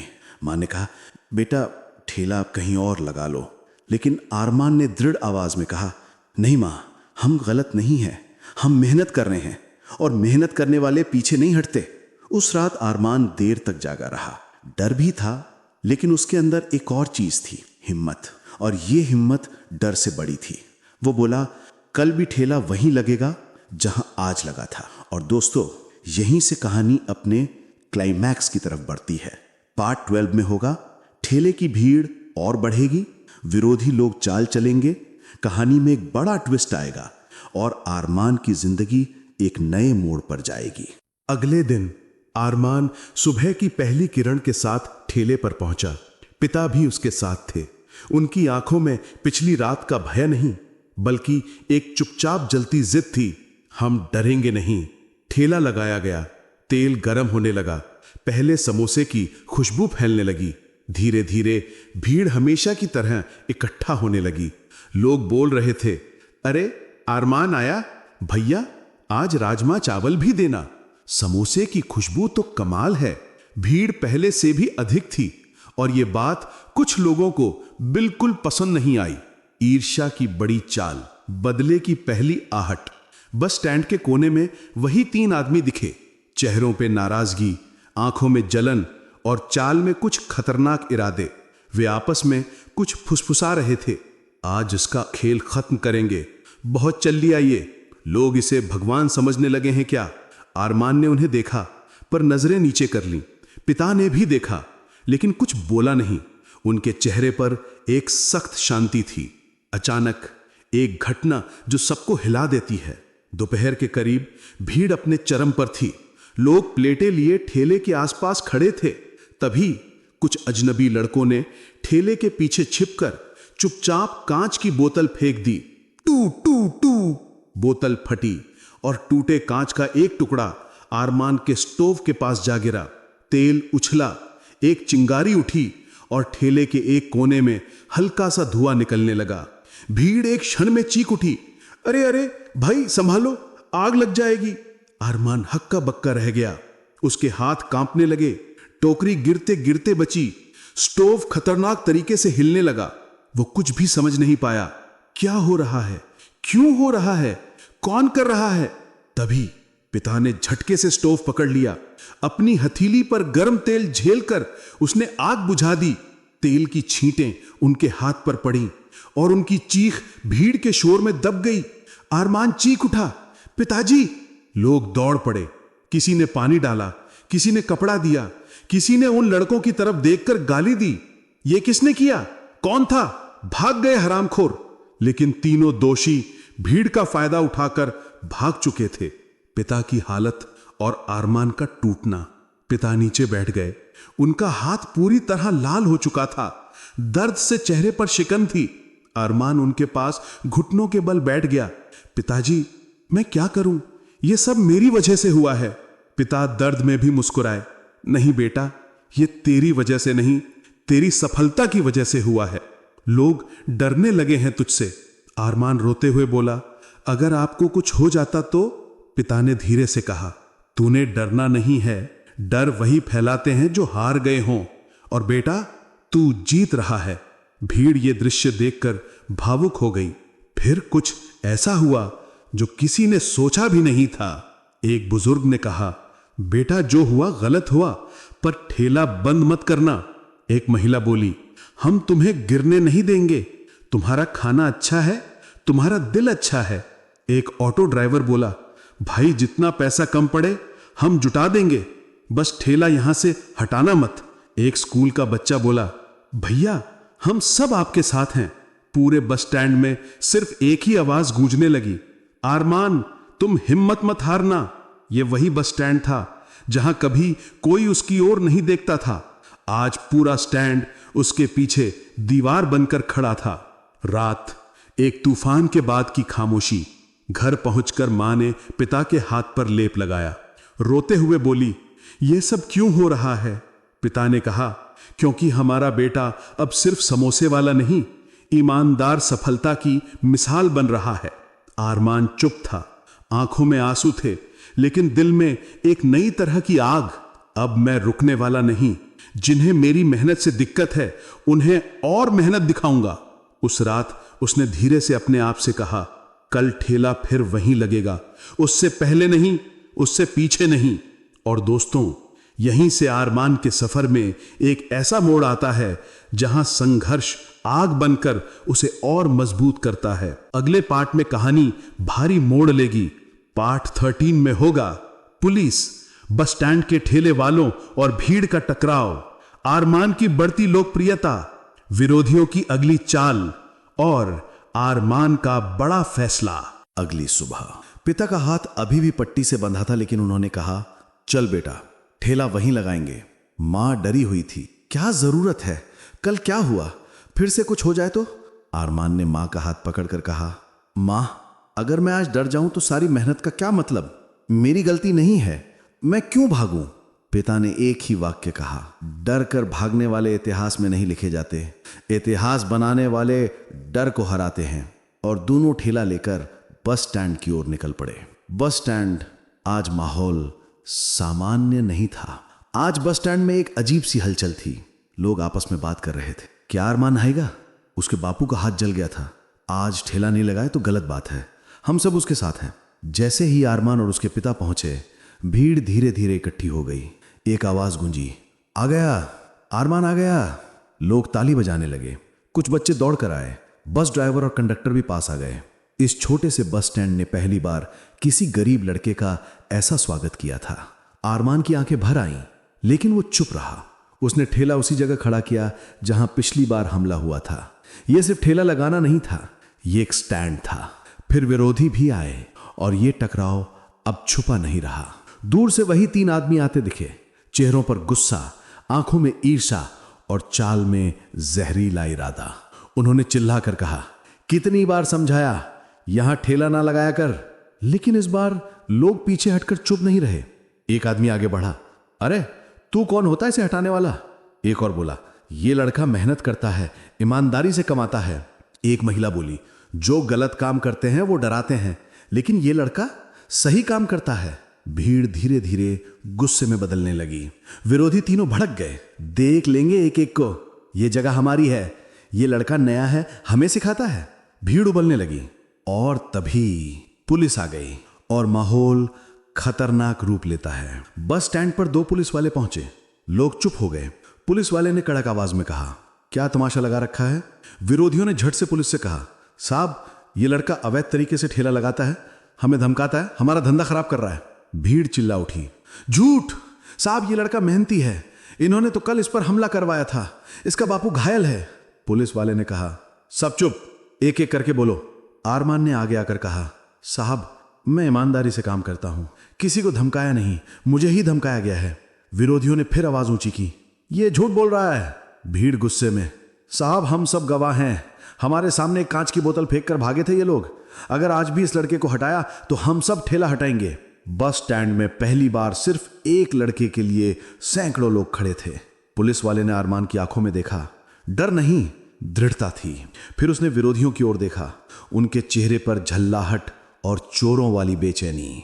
पुलिस ने फैसला सुनाया, ये लड़का किसी को परेशान नहीं कर रहा, ठेला लगाने का अधिकार इसका, किसी ने इसे धमकाया तो सीधे थाने में ले जाऊंगा, समझे? भीड़ तालियों से गूंज उठी। विरोधी दांत पीसते हुए भागते चले गए। और फिर हुआ वो पल जिसने आरमान को मशहूर कर दिया। भीड़ ने ठेले के सामने जमा होकर कहा, अरमान हम सब तुम्हारे साथ हैं। किसी ने चाय दिया, किसी ने उसे गले लगाया, किसी ने कहा, बेटा तुम मेहनती हो, हमारे बच्चों को तुमसे सीखने को मिलेगा। एक बुजुर्ग ने कहा, आज के बाद ये ठेला सिर्फ ठेला नहीं, बस स्टैंड की पहचान है। आरमान की आंखें भर आईं, लेकिन ये आंसू कमजोरी के नहीं थे, ये सम्मान के थे। उस रात एक बड़ा फैसला। घर पहुंचकर मां ने पूछा, आज क्या हुआ बेटा? आरमान बोला, मां आज लोगों ने मुझे गिरने नहीं दिया, मैं अकेला नहीं हूं।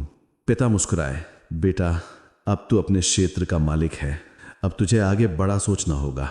आरमान धीरे से बोला, पिताजी मैं ठेला चलाकर रुकना नहीं चाहता, मैं एक दिन अपनी छोटी दुकान खोलूंगा। माँ और पिता दोनों चौंक गए। पिता बोले, क्या सोचा तूने बेटा? आरमान बोला, बस स्टैंड के लोग मुझ पर भरोसा करते हैं, एक दिन मैं आरमान फूड कॉर्नर नाम से अपनी दुकान खोलूंगा। उसकी आवाज में इतना आत्मविश्वास था कि माँ ने पिताजी की ओर देखा और दोनों की आंखों में भरोसा चमकने लगा। यही पार्ट 13 खत्म होता है। अब कहानी पूरी तरह राइजिंग फेज में है। पार्ट 14 में होगा आरमान की बढ़ती कमाई, सोनू नाम का नया लड़का टीम में शामिल, ठेले की दूसरी ब्रांच का आइडिया और आरमान की जिंदगी में आने वाला बड़ा बदलाव।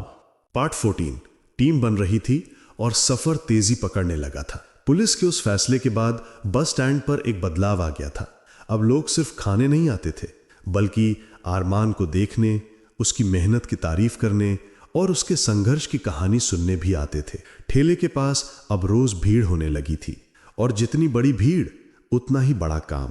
लेकिन बड़े काम के साथ एक बड़ी समस्या भी आई।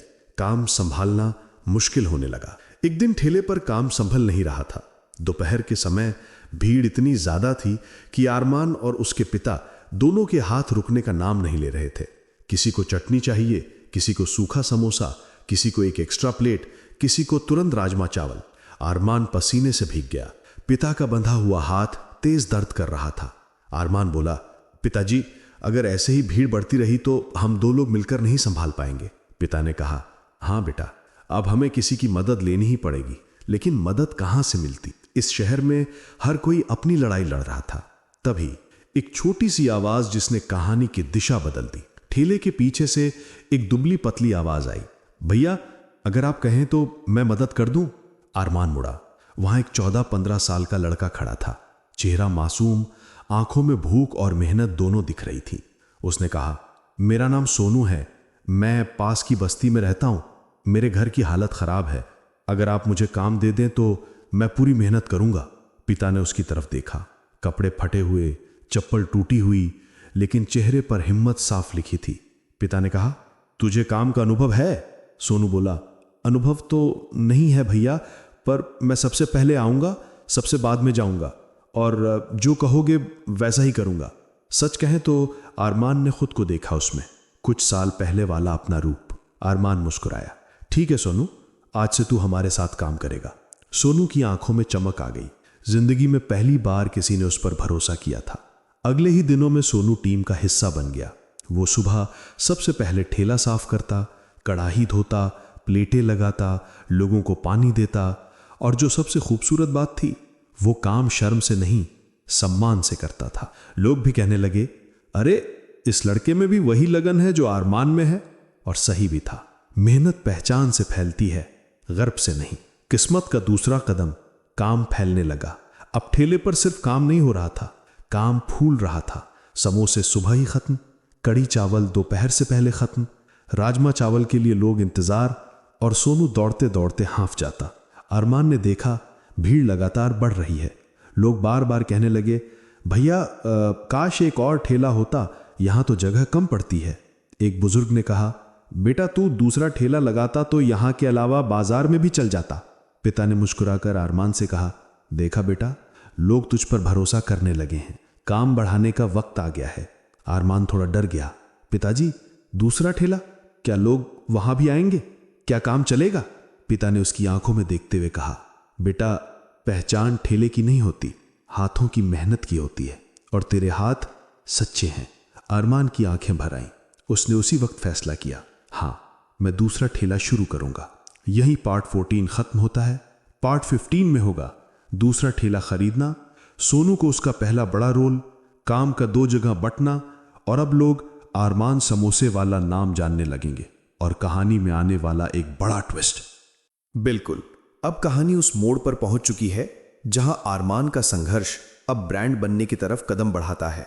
आज से उसकी मेहनत 2 दिशाओं में चलेगी और कहानी एक नए स्तर पर पहुंचने वाली है। पार्ट 15 को मैं दूसरा ठेला और आसमान की तरफ बढ़ता एक कदम। दूसरे ठेले का फैसला आसान नहीं था, पर अब भीड़ जब रोज कहने लगी थी, भैया यहां जगह नहीं मिलती, अगर दूसरा ठेला होता तो और अच्छा, तो अरमान को महसूस हुआ मेहनत अब फैलने लगी है। अब रास्ता छोटा नहीं रखा जा सकता। अगले ही सप्ताह अरमान और उसके पिता दूसरा ठेला खरीदने के लिए उसी मंडी पहुंचे जहां उन्होंने पहला ठेला खरीदा था। ठेला मंडी पहुंचकर पिता बोले, बेटा अब हम छोटा नहीं मजबूत ठेला खरीदेंगे, क्योंकि अब हमारा काम 2 जगह चलेगा। इस बार उनके चेहरों पर डर कम और अनुभव ज्यादा था। वे ठेले देखते गए और आखिरकार एक मजबूत, स्टाइलिश, थोड़ा महंगा ठेला चुना। उसके ऊपर लाल पीले रंग की पट्टी थी जो दूर से ही लोगों का ध्यान खींच ले। अरमान ने ठेले को छूते हुए कहा, यह तो दुकान जैसा लगता है।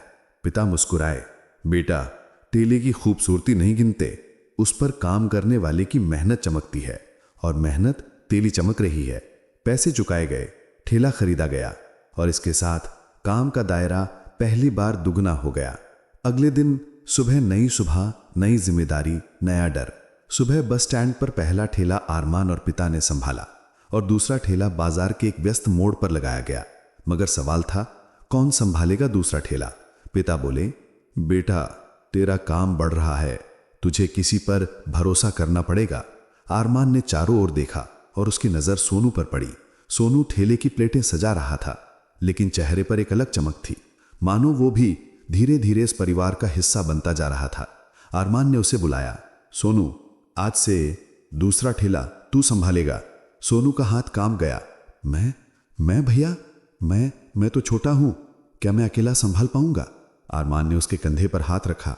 सोनू, लड़ाई उम्र नहीं लड़ती, हिम्मत लड़ती है, और हिम्मत तेरे अंदर है। पिता ने कहा। हमको तुझ पे भरोसा है बेटे, तू कर लेगा। सोनू की आंखों में आंसू आ गए और उस दिन एक गरीब बच्चा मजदूर से जिम्मेदार आदमी बन गया। दूसरा ठेला लग गया और किसी ने सोचा भी नहीं था कि क्या होने वाला है। बस स्टैंड पर पहला ठेला चल रहा था, लेकिन बाजार वाले मोड़ पर जहां सोनू ने दूसरा ठेला लगाया, लोग रुकने लगे। अरे नया ठेला, क्या यहां भी वही समोसे मिलते हैं? यह अरमान समोसे वाला वही है ना? सोनू मुस्कुराकर जवाब देता, जी हां भैया, सब कुछ वही स्वाद। धीरे धीरे वहां भी भीड़ जमा होने लगी। कुछ ही घंटों में वो ठेला भी चल पड़ा। सोनू का चेहरा खिल उठा, उसकी आंखों में चमक थी। अब वो सिर्फ एक मददगार नहीं, अरमान की टीम का हिस्सा था। शाम को दोनों ठेलों की कमाई एक साथ रखी गई। जब दोनों ठेला बंद हुए, पिता और सोनू घर आए। अरमान ने दोनों की कमाई टेबल पर रखी। बहुत सारे नोट, बहुत सारे सिक्के, एक एक सिक्का लोगों के विश्वास की आवाज था। पिता बोले, बेटा ये सिर्फ पैसा नहीं, ये नाम है, और नाम मेहनत से बनता है। मां की आंखें चमक उठी, आज घर में सच में बरकत है। सोनू भावुक होकर बोला, भैया आज पहली बार मुझे लगा कि मैं भी किसी काम का हूं। अरमान ने सोनू को गले लगा लिया। सोनू, तू अब इस परिवार का हिस्सा है। घर में पहली बार खुशी का माहौल था, जिसमें गर्व भी था, सुकून भी, और आगे बढ़ने की आग भी। लेकिन कहानी में अब एक बड़ा ट्विस्ट आने वाला है। अगले ही हफ्ते अरमान के दोनों ठेले इतने मशहूर हो गए कि लोग वीडियो बनाकर सोशल मीडिया पर डालने लगे, और इन्हीं वीडियो में से एक वीडियो ऐसे इंसान तक पहुंची जिसने कहानी को पूरी तरह बदल देना था। अब कहानी उस खतरनाक और सबसे रोमांचक मोड़ पर आ गई है, जहां अरमान की किस्मत एक ठेले से निकलकर पूरी दुनिया के सामने जाने वाली है। पार्ट 16। अब कहानी उस खतरनाक और सबसे रोमांचक मोड़ पर आ गई है, जहां अरमान की किस्मत एक ठेले से निकलकर पूरी दुनिया के सामने जाने वाली है। पार्ट 16। एक वीडियो और किस्मत का दरवाजा खुलने की शुरुआत। दूसरा ठेला खुलने के बाद अरमान के काम की रफ्तार पहले से दोगुनी हो चुकी थी। बस स्टैंड पर उसके पिता और अरमान भीड़ संभालते थे, और बाजार वाले मोड़ पर सोनू दिन भर मुस्कुराता हुआ हर ग्राहक को दिल से सेवा देता। अब लोग सिर्फ खाने नहीं आते, वे कहते, भैया ये समोसे नहीं, मेहनत का स्वाद है। और धीरे धीरे लोग ठेले की फोटो और वीडियो अपने फोन में बनाने लगे। कोई चटनी डालते हुए वीडियो बनाता, कोई गरम तले हुए समोसों की आवाज रिकॉर्ड करता, कोई सोनू की तेजी को वीडियो में कैद करता, कोई पिता के मुस्कुराते चेहरे को शूट करता। धीरे धीरे ये वीडियो सोशल मीडिया पर फैलने लगे, लेकिन अरमान को नहीं पता था कि एक वीडियो उसकी किस्मत को पलटने वाला है। वो वीडियो जिसने सब बदल दिया। एक दिन एक युवा लड़की वहां आई, चेहरे पर कैमरा, हाथ में ट्राइपॉड और आवाज में आत्मविश्वास। उसने कहा, भैया मैं फूड ब्लॉगिंग करती हूँ, सुना है आपके समोसे पूरे शहर में प्रसिद्ध हो रहे हैं, आज वीडियो बनाऊं? अरमान थोड़ा हिचकिचाते हुए बोला, हाँ दीदी, अगर आपको अच्छा लगे तो बनाइए। वह लड़की ठेले के हर एंगल से वीडियो शूट करने लगी। समोसे की सिजलिंग आवाज, चटनी की खुशबू, पिता का मुस्कुराता चेहरा, सोनू का तेज काम, साफ सफाई, और सबसे बड़ी बात अरमान की ईमानदारी। उसने वीडियो पोस्ट किया, कैप्शन लिखा, अगर मेहनत की खुशबू देखनी है तो अरमान समोसे वाला पर जरूर जाइए, ये छोटे ठेले पर बड़ी इज्जत पकती है। और फिर वीडियो वायरल हो गया। पहले 100 व्यू, फिर 1000, फिर लाख, फिर 10 लाख। कुछ ही दिनों में पूरा शहर अरमान समोसे वाला का नाम जानने लगा। लोग कहने लगे, अरे वो वही लड़का है ना, वीडियो में देखा था, बहुत अच्छा काम कर रहा है, चलो उसकी दुकान से खाएं। भाई वायरल होने वाला ठेला है। ठेले पर भीड़ पहले से दोगुनी हो गई। पिता बोले, बेटा ये तो बहुत बड़ी चीज हो गई। माँ बोली, भगवान का करिश्मा है। सोनू कहने लगा, भैया आज तो हमें 2 कढ़ाई और लाइए। लेकिन असली धमाका अभी बाकी था। उसी वीडियो पर आया एक कमेंट जिसने पूरी कहानी बदल दी। वीडियो के नीचे एक नीले टिक वाले प्रोफाइल से कमेंट आया, I want to meet this boy, contact me. नाम था mister Rajiv Malhotra, owner Malhotra food chains, शहर की सबसे बड़ी रेस्टोरेंट कंपनी। लोगों के कमेंट आने लगे, अरे ये तो बहुत बड़े आदमी हैं, ये चेन वाले तो करोड़ों का बिजनेस करते हैं। अरमान भाई ये तो आपकी जिंदगी बदल देंगे। अरमान ने ये कमेंट देखा, उसे अपनी आंखों पर विश्वास नहीं हुआ। उसका दिल जोर जोर से धड़कने लगा। उसने पिता को दिखाया, पिता की आंखें फैल गईं। मां का हाथ कांपने लगा। सोनू हक्का बक्का रह गया। पूरा घर सन्नाटे में डूब गया। यह क्या हो रहा है? किस्मत इतना बड़ा खेल कैसे खेल रही है? और फिर फोन आया। अगली ही सुबह आरमान के फोन पर एक अनजान नंबर का कॉल आया। हेलो, मैं राजीव मल्होत्रा बोल रहा हूं। क्या आप आरमान समोसे वाले हैं? आरमान की सांस रुक गई। उसने कांपते हुए कहा, जी मैं ही हूं साहब। फोन के दूसरी तरफ से आवाज आई, मुझे तुमसे मिलना है। मुझे तुम में वो ईमानदारी और हुनर दिखा जो बड़े से बड़ा होटल भी नहीं दे पाता। मैं तुम्हारा काम बढ़ाने में मदद करना चाहता हूं। आरमान के हाथ कांपने लगे, उसकी आंखें भर आईं। पिता कुर्सी पकड़कर बैठ गए, माँ दुपट्टा मुंह पर रखकर रोने लगी। सोनू उछल गया, भैया ये तो बहुत बड़ा मौका है। आरमान कुछ क्षण चुप रहा, फिर बोला, साहब मैं बस एक छोटा ठेले वाला लड़का हूं। दूसरी तरफ से आवाज आई, नहीं बेटा, तुम ठेले वाले नहीं, एक दिन फूड चेन के मालिक बनोगे। बस मिलो, बात करते हैं। और फोन कट गया। उस रात घर में सन्नाटा नहीं, खुशी की दहाड़ थी। माँ बोली, बेटा तूने सच में हमारी किस्मत का पानी बदल दिया है। पिता बोले, आज इनमें मुझे एक छोटे ठेले वाले लड़के का चेहरा नहीं, एक बिजनेसमैन का चेहरा दिख रहा है। सोनू बोला, भैया अब तो हम तीनों मिलकर बड़ा काम करेंगे। आरमान चुप था, बहुत देर तक चुप था। उसने आसमान की तरफ देखा और मन ही मन कहा, बाबा आपने कहा था कि मेहनत से किस्मत बदलती है, शायद वही हो रहा है। उसकी आंखों में सपनों का महासागर चमक रहा था। और दोस्तों, पार्ट 17 में होगा राजीव मल्होत्रा से पहली मुलाकात, उनका बड़ा ऑफर और एक ऐसा फैसला जिससे आरमान की जिंदगी हमेशा के लिए बदल जाएगी। बिल्कुल, अब कहानी उस मुकाम पर पहुंच रही है जहां तकदीर दरवाजा खटखटा रही है और आरमान को तय करना है कि उसे यह दरवाजा खोलना है या नहीं। शुरुआत होती है पार्ट 17 की, पहली मुलाकात और जिंदगी का सबसे बड़ा फैसला।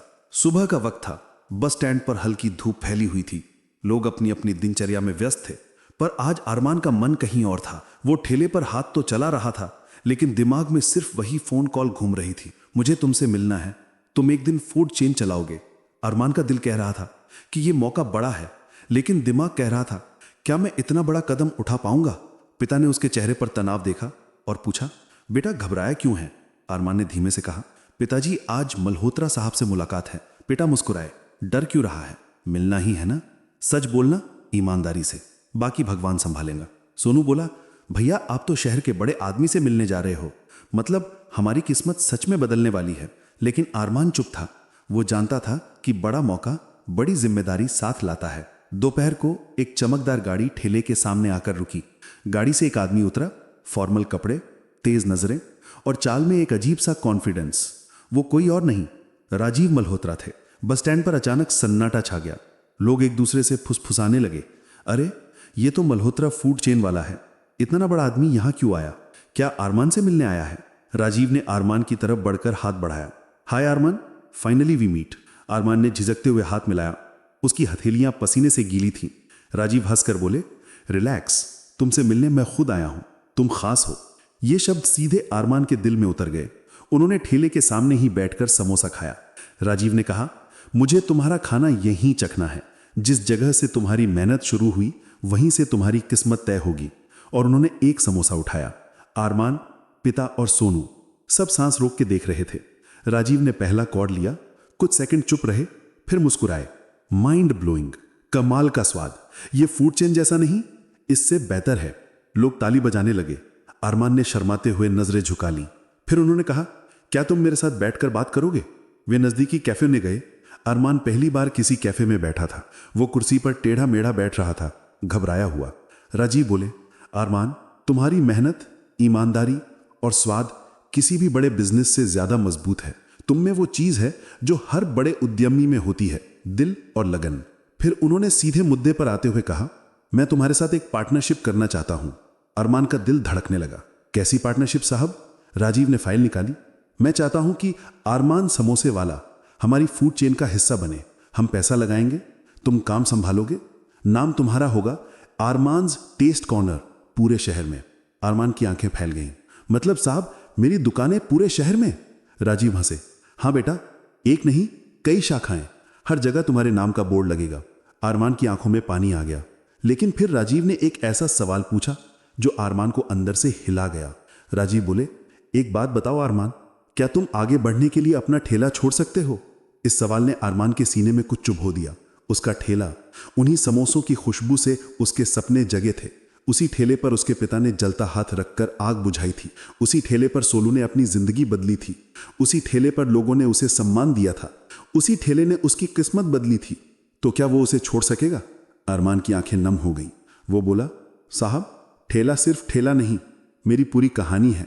राजीव शांत स्वर ने बोले, मैं समझता हूं, लेकिन ठेला छोड़ना मतलब अपनी जड़ों को भूलना नहीं, बल्कि आगे बढ़ना है। तुम दुनिया के सामने चमक सकते हो, लेकिन फैसला तुम्हारा है। उस रात, सबसे कठिन रात, घर आकर अरमान ने यह बात पिता और मां को बताई। मां घबरा गई। ठेला छोड़ देगा तो क्या हम फिर से गरीब हो जाएंगे? पिता चुप रहे। काफी देर बाद बोले, बेटा, जिंदगी में दो तरह के मौके आते हैं, एक जो डराते हैं और एक जो बनाते हैं। आज जो मौका आया है वो तुझे बना सकता है। सोनू ने कहा, भैया, अगर आप आगे बढ़ोगे तो मैं भी आपके साथ बढ़ूंगा। पूरे घर में सन्नाटा था। किस्मत का सबसे बड़ा फैसला अरमान के सामने खड़ा था। वो छत पर गया, आसमान की तरफ देखा और खुद से पूछा, क्या मैं डरकर यहीं रुक जाऊं या उड़कर अपनी दुनिया बदल दूं? हवा धीरे धीरे उसके चेहरे को छू रही थी। वो फुसफुसाया, अगर मैंने डर के कारण ठेला छोड़ा तो ये हार होगी, लेकिन अगर मैंने सपने के कारण ठेला छोड़ा तो ये जीत होगी। उसने आंखें बंद की और फैसला कर लिया। अरमान का सबसे बड़ा फैसला, मल्होत्रा से साइनिंग, ठेले से दुकान की ओर पहला कदम और एक झटका जो कहानी को एक और कठिन मोड़ पर ले जाएगा। 18, बिल्कुल। अब कहानी अपने सबसे बड़े, सबसे भावनात्मक और सबसे जोखिम भरे मोड़ पर आने वाली है। आज अरमान वो कदम उठाएगा जिसके बाद उसकी जिंदगी कभी पहले जैसी नहीं रहेगी। सुबह की हवा उस दिन कुछ अलग महसूस हो रही, मानो सूरज ने भी अरमान के फैसले का इंतजार किया हो। अरमान छत पर बैठा धीरे धीरे आसमान को निहार रहा था। पिता पीछे आए और बोले, बेटा, फैसला कर लिया तूने? अरमान ने गहरी सांस ली। कुछ पल बाद उसने कहा, हाँ पिताजी, मैं ठेला नहीं छोड़ रहा, मैं ठेले को आगे बढ़ा रहा हूं। पिता चौंक गए। क्या मतलब? अरमान ने मुस्कुराते हुए कहा, मल्होत्रा साहब के साथ जाऊंगा, लेकिन अपने ठेले को धोखा नहीं दूंगा। ये ठेला बंद नहीं होगा, बल्कि और ठेले खुलेंगे, फिर दुकानें, फिर नाम। पिता की आंखें भर आई। बेटा, तूने सही सोचा। ठेला सिर्फ ठेला नहीं, हमारी इज्जत है। इसे छोड़ना नहीं, इसे बढ़ाना। तो ठेले से आगे और आगे की कीमत। अरमान ने मल्होत्रा को फोन किया। उसके हाथ कांप रहे थे, आवाज हल्की डली हुई। साहब, मैंने फैसला कर लिया है। फोन के दूसरी तरफ शांत आवाज, तो सुनाऊं? मैं तैयार हूं, लेकिन एक शर्त पर। मल्होत्रा हंस पड़े। शर्त?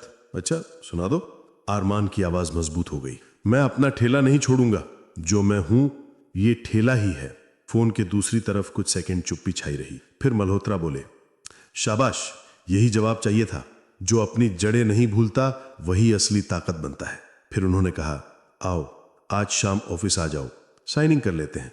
अरमान के पैरों में जैसे करंट दौड़ गया। साइनिंग से ठीक पहले एक सवाल जिसने सब रोक दिया। मल्होत्रा बोले, साइन करो बेटा। लेकिन जैसे ही अरमान ने पेन उठाया, अचानक उसकी आंखों के सामने सब कुछ घूम गया। पिता का जला हुआ हाथ, मां का रोता चेहरा, सोनू की मेहनत, वो रात जब लोग उसका साथ खड़े हुए थे, ठेले पर चटनी गिरने की सिजलिंग आवाज, पहली कमाई के सिक्के, पहला बुजुर्ग ग्राहक, वो छोटा ठेला जो आज भी बस स्टैंड पर खड़ा है। अरमान का हाथ रुक गया। मल्होत्रा ने पूछा, क्या हुआ, डर रहे हो? अरमान ने सिर उठाया। साहब, एक बात पूछनी है। पूछो। अगर मैं साइन करूंगा तो क्या मेरा ठेला बंद हो जाएगा? मल्होत्रा ने कहा, अगर तुम चाहोगे तो नहीं, अगर तुम बढ़ना चाहोगे तो हां। ये शब्द दिल के बीचों बीच जाकर लगे। अरमान ने पेन नीचे रख दिया। पूरा ऑफिस शांत हो गया। मल्होत्रा ने पूछा, क्या सोच रहे हो बेटा? अरमान ने गहरी सांस ली और बोला, साहब, दुकानें खोलूंगा, ब्रांड बनाऊंगा, पर अपने ठेले को मैं कभी नहीं छोड़ूंगा। वो मेरी मां है, मेरा स्कूल है, मेरी पहचान है। राजीव मुस्कुराए। तो फिर कॉन्ट्रैक्ट में एक लाइन और जोड़ते हैं, मुख्य ठेला हमेशा जारी रहेगा। अब साइन करो। अरमान की आंखों में आंसू आ गए। उसने पेन उठाया, कागज पर अपना नाम लिखा, अरमान खान, और उसी पल एक ठेले वाला लड़का बन गया, उभरता हुआ बिजनेस आइकन, शहर का ऑफिशियल पार्टनर, 10 दुकानों का मालिक बनने की राह पर पहला कदम। लेकिन कहानी यहीं खत्म नहीं होती, क्योंकि असली मोड़ अभी आना बाकी है। जैसे ही वो ऑफिस से बाहर आया, फोन बजा। कॉल एक अनजान नंबर से था। अरमान ने उठाया। हेलो। दूसरी तरफ खामोशी। फिर कोई भारी आवाज, तेरा खेल अब शुरू हुआ है लड़के, तू जितना ऊपर जाएगा उतना दर्द हम देंगे। और कॉल कट गया। आरमान का चेहरा सख्त हो गया। दुकानों का सफर शुरू हुआ था, लेकिन इसके साथ नए दुश्मन भी जाग चुके थे। तो अगर आप अब कहानी उस मोड़ पर पहुंच चुकी है जहां सफलता और खतरा दोनों बराबर आकार ले चुके हैं। पार्ट 19, खतरे की पहली दस्तक और नया तूफान उठने की शुरुआत। Suspense, emotion, danger, pressure buildup. Rajiv Malhotra के ऑफिस से निकलते समय आरमान के दिल में एक नई रोशनी थी, एक नया सपना, एक नया रास्ता। वो कॉन्ट्रैक्ट हाथ में लिए सीढ़ियों से नीचे उतर रहा था और हर कदम पर महसूस कर रहा था, अब मेरी जिंदगी बदलने वाली है। लेकिन तभी मोबाइल की स्क्रीन चमकी, अननोन नंबर कॉलिंग। आरमान ने सोचा शायद कोई ग्राहक होगा, शायद कोई मीडिया वाला या कोई प्रशंसक। उसने कॉल उठाया। हेलो। दूसरी तरफ कुछ सेकंड खामोशी, फिर एक गहरी कर्कश आवाज, तेरा खेल अब शुरू हुआ है लड़के। आरमान सन्न रह गया। उसका दिल जोर से धड़कने लगा। आवाज फिर बोली, जितना ऊपर जाएगा उतनी ऊंची चोट देंगे। और कॉल कट गया। आरमान कुछ देर वहीं खड़ा रह गया, हाथ कांपते हुए, दिल तेजी से धड़कता हुआ। उसके सपने और डर पहली बार एक साथ टकराए। रात को घर का माहौल बदल गया। जब आरमान घर पहुंचा, मां ने दौड़कर पूछा, बेटा साइन हो गया? क्या बोला मल्होत्रा जी ने? पिता गर्व से देख रहे थे। सोनू खुशी से उछल रहा था, लेकिन आरमान का चेहरा अजीब सी गंभीरता से भरा था। पिता ने पूछा, क्या हुआ बेटा, तू इतना चुप क्यों है? आरमान ने धीरे धीरे फोन निकाला और कहा, मुझे एक धमकी मिली है। घर में सन्नाटा छा गया। मां घबरा गई। कौन? क्या बोला उसने? आरमान बोला, कह रहा था कि जितना ऊपर जाऊंगा उतना दर्द देगा। पिता का चेहरा कठोर हो गया। तो डर जाएगा क्या? बेटा, ये तूफान बड़े लोगों के साथ आते हैं। जितना बड़ा सपना उतने बड़े दुश्मन। सोनू ने डर कर पूछा, भैया क्या अब हम ठेला नहीं लगाएंगे? आरमान ने तुरंत कहा, नहीं सोनू, ठेला भी लगेगा, दुकानें भी बनेंगी और मैं रुकूंगा नहीं। लेकिन उसके दिल में एक नया डर बैठ गया था। अगली सुबह पहला हमला। सुबह ठेले पर हमेशा की तरह भीड़ जुट गई। लोग आरमान की वायरल वीडियो का जिक्र कर रहे थे। अरे बेटा, अब तू शहर में मशहूर हो गया, हमने वीडियो देखी, बहुत अच्छी, दुकान कब तक बनेगी?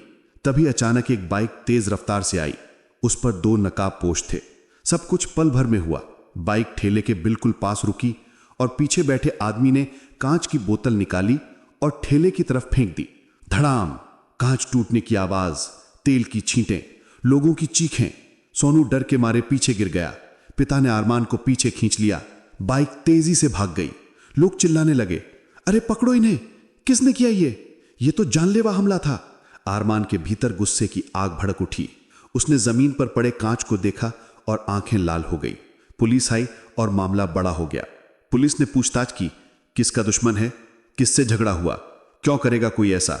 आरमान चुप रहा, फिर बोला, साहब अभी कल ही मुझे धमकी मिली थी। पुलिस वाले ने फोन नंबर लेकर कहा, यह कोई छोटा मामला नहीं है, हम जांच करेंगे, तुम सावधान रहना। भीड़ में से आवाजें आने लगी, आरमान बेटा हिम्मत मत हारना, हम लोग तेरे साथ खड़े हैं, ये हमले तेरी मेहनत को नहीं रोक सकते। आरमान ने एक गहरी सांस ली। उसके चेहरे पर डर नहीं, दृढ़ता थी। शाम को मल्होत्रा का फोन आया। रात में मल्होत्रा का कॉल आया, आरमान मैंने सुना ठेले पर हमला हुआ। जी साहब, 2 आदमी आए थे, हो सकता है ये धमकी देने वालों का काम हो। मल्होत्रा ने गंभीर स्वर में कहा, बेटा सफलता से पहले सबसे खतरनाक मोड़ आता है, ये वही मोड़ है, लेकिन तुम हारोगे नहीं। फिर उन्होंने कहा, कल सुबह 10 बजे तुम्हारी पहली दुकान के लोकेशन का फाइनल चयन करेंगे, तैयार रहना। अरमान ने पहली बार एक साथ 2 भाव महसूस किए, एक बड़ी दुकान का सपना और दुश्मनों का डर। पर उसने खुद से वादा किया, मैं डर के आगे नहीं रुकूंगा, मेहनत की आग से हर अंधेरा जलाऊंगा। पहली दुकान का सपना और एक ऐसा वार जो किसी ने सोचा भी नहीं था। रात की नींद आरमान की आंखों से कोसों दूर थी। कभी वो अपनी आने वाली पहली दुकान का सपना देखता, कभी ठेले पर हुए हमले की आवाज उसके कानों में गूंजने लगती। लेकिन एक बात साफ थी कि डर अब दुश्मन नहीं, ईंधन बन चुका था। सुबह होते ही आरमान तैयार होकर मल्होत्रा फूड ग्रुप के ऑफिस की तरफ निकल पड़ा। मल्होत्रा के साथ पहली दुकान का लोकेशन तय। राजीव मल्होत्रा पहले से ही लोकेशन लिस्ट लेकर बैठे थे। उन्होंने कहा, आरमान तुम्हारी पहली दुकान थोक मंडी रोड पर खोलेंगे, ये शहर की सबसे भीड़ भाड़ वाली जगह है। तुम्हारा ब्रांड यहां से उड़ान भरेगा? अरमान ने लोकेशन देखा। दुकान बहुत शानदार जगह पर थी। साइड में पार्किंग, सामने मॉल, पीछे स्कूल। ये जगह उसकी जिंदगी बदल सकती थी। राजीव बोले, बेटा काम शुरू किया जा चुका है, अब सिर्फ एक आखिरी चीज चाहिए, तुम्हारा 100% भरोसा। अरमान ने कहा, साहब भरोसा मेरा नहीं, मेरी मेहनत का है। मल्होत्रा मुस्कुराए, बस यही जज्बा चाहिए था। सब कुछ खूबसूरत लग रहा था, लेकिन कहानी की हवा अचानक करवट लेने वाली थी। ठेले पर वापस आते ही कुछ अजीब हुआ। अरमान जैसे ही बस स्टैंड पहुंचा, सोनू और पिता सामान सजा रहे थे, लेकिन 3-4 लोग थोड़ा दूर खड़े कुछ फुसफुसा रहे थे। अरमान ने उनके पास जाकर पूछा, क्या बात है? एक आदमी बोला, भैया आज सुबह 2 अजनबी ठेले के आसपास कुछ पूछताछ कर रहे थे। दूसरे ने कहा, और जाते वक्त बोले कि आज शाम कुछ होने वाला है। तीसरे ने जोड़ा, उनमें से एक तुम्हें धमकी देने वाली आवाज जैसा लग रहा था। अरमान के पैरों तले जमीन खिसक गई। सोनू डर गया, भैया क्या आज फिर कुछ होने वाला है? अरमान ने गुस्से और डर के बीच मुट्ठियां कस ली। चाहे कुछ भी हो जाए, ठेला आज भी लगेगा। पिता बोले, हम साथ हैं बेटा। शाम, खतरनाक सन्नाटा। जैसे जैसे सूरज ढलने लगा, ठेले के आसपास एक अजीब सी खामोशी छा गई। आज उतनी भीड़ नहीं थी। लोग ऐसे व्यवहार कर रहे थे जैसे उन्हें पहले से कुछ मालूम हो। सोनू बार बार डरते हुए चारों ओर देख रहा था। पिता बोले, ध्यान से रहना बेटा, मुझे कुछ ठीक नहीं लग रहा। अरमान भी महसूस कर रहा था मानो हवा में ही खतरा तैर रहा हो। अचानक एक तेज आवाज और माहौल पूरी तरह बदल गया। पटर पटर पटर। एक मोटर बाइक ठेले के सामने आकर रुकी। 2 आदमी बाइक पर थे, चेहरे फिर से ढके हुए। एक आदमी ने ठेले की तरफ इशारा किया, दूसरा बोला, आज काम खत्म कर देते हैं। सोनू डर से अरमान के पीछे छिप गया। लोग दूर खड़े हो गए। पिता आगे आकर खड़े हो गए। आदमी ने जेब में हाथ डाला और बाहर निकाला पेट्रोल से भरी हुई बोतल। भीड़ चीख उठी, अरे रोकिए, ये लोग ठेला जला देंगे, पुलिस बुलाओ। सोनू चिल्लाया, भैया। अरमान बिजली की तरह आगे बढ़ा, अगर जलाना है तो मुझे जला दो, ठेला नहीं। आदमी ठहाका मारकर हंसा, अरे वाह, हीरो बन रहा है, तुझे खत्म कर देंगे। वो बोतल उठाकर ठेले पर फेंकने ही वाला था, तभी अचानक एक मजबूत हाथ ने उसका हाथ पकड़ लिया। शोर हुआ, सब पीछे हटे। एक पुलिस वाला गुस्से से उसकी कलाई पकड़े खड़ा था। पीछे 5 और पुलिस वाले। सब अचानक डर गए। पुलिस इंस्पेक्टर गरजा, किसी ठेले वाले को धमकाने की हिम्मत, चलो थाने। दोनों गुंडे गिर पड़े। पुलिस ने उनकी नकाब उतारी और जैसे ही नकाब उतरी, भीड़ हक्की बक्की। अरमान, पिता, सोनू सभी के होश उड़ गए। पिता चिल्लाए, ये तो बस स्टैंड के पुराने ठेले वाले हैं। हां, वही 3 लोग जिन्होंने पहले धमकाया था, फिर बोतल फेंकी थी, आज आग लगाने आए थे। पुलिस ने कहा, ये लोग पिछले कई दिनों से तुम्हारा पीछा कर रहे थे और हमला करने की योजना बना रहे थे। अरमान की सांस रुक गई। सोनू डर से कांप रहा था। मां रोने लगी, लेकिन इंस्पेक्टर ने आगे कहा, और सबसे बड़ा खुलासा, इनके पीछे एक और आदमी है, कोई बहुत बड़ा। अरमान ने पूछा, कौन साहब? इंस्पेक्टर बोला, कोई ऐसा जिसकी तुम्हारी सफलता से सबसे ज्यादा जलन है। हम उसके करीब पहुंच रहे हैं। अरमान स्टन्ड। उसके दिमाग में एक एक चेहरा घूमने लगा, पर इससे पहले कि इंस्पेक्टर नाम पूरी तरह बताते, उन्हें वॉकी टॉकी पर कॉल आया, सर हमने मुख्य आरोपी को पकड़ लिया है। इंस्पेक्टर चौंक गए। अरमान का दिल तेज हो गया और इंस्पेक्टर ने मुड़कर कहा, अरमान, असली दुश्मन वो निकला जिसकी तुमने कभी कल्पना भी नहीं की थी। अब पार्ट 21 में खुलने वाला है असली दुश्मन का नाम।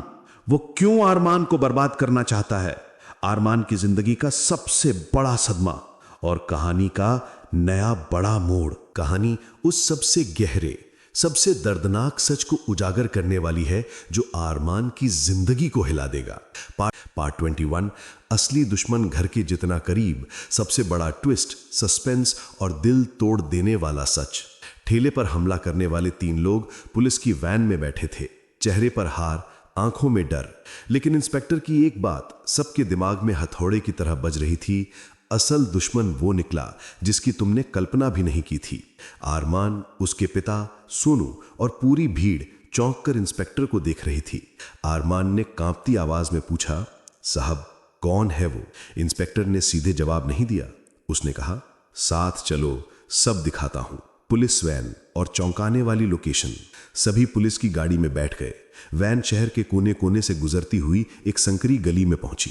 ये गली नई नहीं थी, ये वही थी, बस स्टैंड के पीछे वाली गली जहां पुराने ठेले वालों की मंडी लगती थी। आरमान का दिल बैठ गया। गली के अंत में एक टूटा फूटा कमरा। इंस्पेक्टर उतरा और बोला, वो अंदर है। आरमान और उसके पिता डरते डरते कमरे में दाखिल हुए। कमरे में धुआं सा था, एक टूटा स्टोव, बिखरे बर्तन, कुछ पुराने तवे और बीच में एक आदमी कुर्सी पर बैठा था। पुलिस ने उसकी पीठ आरमान की तरफ की हुई थी। इंस्पेक्टर बोला, उसी ने प्लान बनाया था तुम्हें खत्म करने का। आरमान ने डरते हुए कहा, कौन? उस आदमी ने धीरे धीरे सिर उठाया, गर्दन मुड़ी, चेहरा नजर आया और आरमान के पैरों तले जमीन खिसक गई। वो था किस्मत का सबसे क्रूर मजाक। वो आदमी था पुराना हलवाई रघुनाथ भैया, जिसे आरमान ने समोसा बनाना सीखा था, जिसने उसे पहला हुनर सिखाया था, जिसे वो सम्मान से भाई साहब कहता था। आरमान का दिल फट गया। भाई साहब आप? पिता हैरान, सोनू डर गया। हलवाई ने सिर झुका लिया, चेहरा शर्म और जलन दोनों से भरा। क्यों? ये सवाल आरमान के गले में अटक गया। आरमान आगे बढ़ा, आंखें गुस्से और आंसुओं से भरी। आपने ये सब क्यों किया? मैंने तो सिर्फ आपसे सीखने की कोशिश की थी।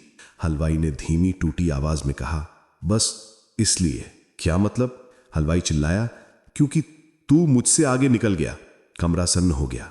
हलवाई बोला, मैं 20 साल से ये काम कर रहा था। तू 2 महीने आया और पूरा शहर तेरे समोसों का दीवाना हो गया। लोग मेरा नाम भूल गए। तेरा ठेला चमक रहा है और मेरा धंधा खत्म हो रहा था। वो रोने लगा। तूने मेरा ग्राहक छीन लिया, मेरा सम्मान छीन लिया। तू हर दिन ऊपर जा रहा था और मैं नीचे गिर रहा था। आरमान सुन पड़ गया। हलवाई का सब कुछ खो देना जलन का कारण। हलवाई ने आगे कहा, वो वीडियो, वो वायरल नाम, वो भीड़, वो मल्होत्रा का कमेंट, सब ने मेरी नींद उड़ा दी थी। मैं सोचता था ये लड़का मेरे पास सीखने आया था और अब मुझे पीछे छोड़कर शहर जीतने चला है। आंसुओं के बीच उसकी आवाज कांप रही थी। मैं हार नहीं सका, इसलिए मैंने दूसरों को पैसे देकर तुम्हारा ठेला तोड़वाया, बोतल फेंकवाई, आग लगवाने की भी कोशिश की। फिर उसने सिर झुका लिया। मैं हारा हुआ इंसान हूं आरमान, तू नहीं। आरमान की आत्मा जल गई, लेकिन उसने गुस्से को चुप कराया। उसके पिता चिल्लाए, तूने हमारे बेटे पर हमला करवाया? तूने हमारे परिवार को खतरे में डाल दिया? सोनू रो रहा था। भैया, ये तो वो है जिसने आपको सिखाया था। लेकिन आरमान ने हलवाई की तरफ देखा, गुस्से से नहीं, दर्द से। उसने कहा, भाई साहब, आपने सिखाया था कि समोसा धैर्य से बनता है, फिर धैर्य आप ही क्यों खो बैठे? हलवाई फूट फूट कर रो पड़ा।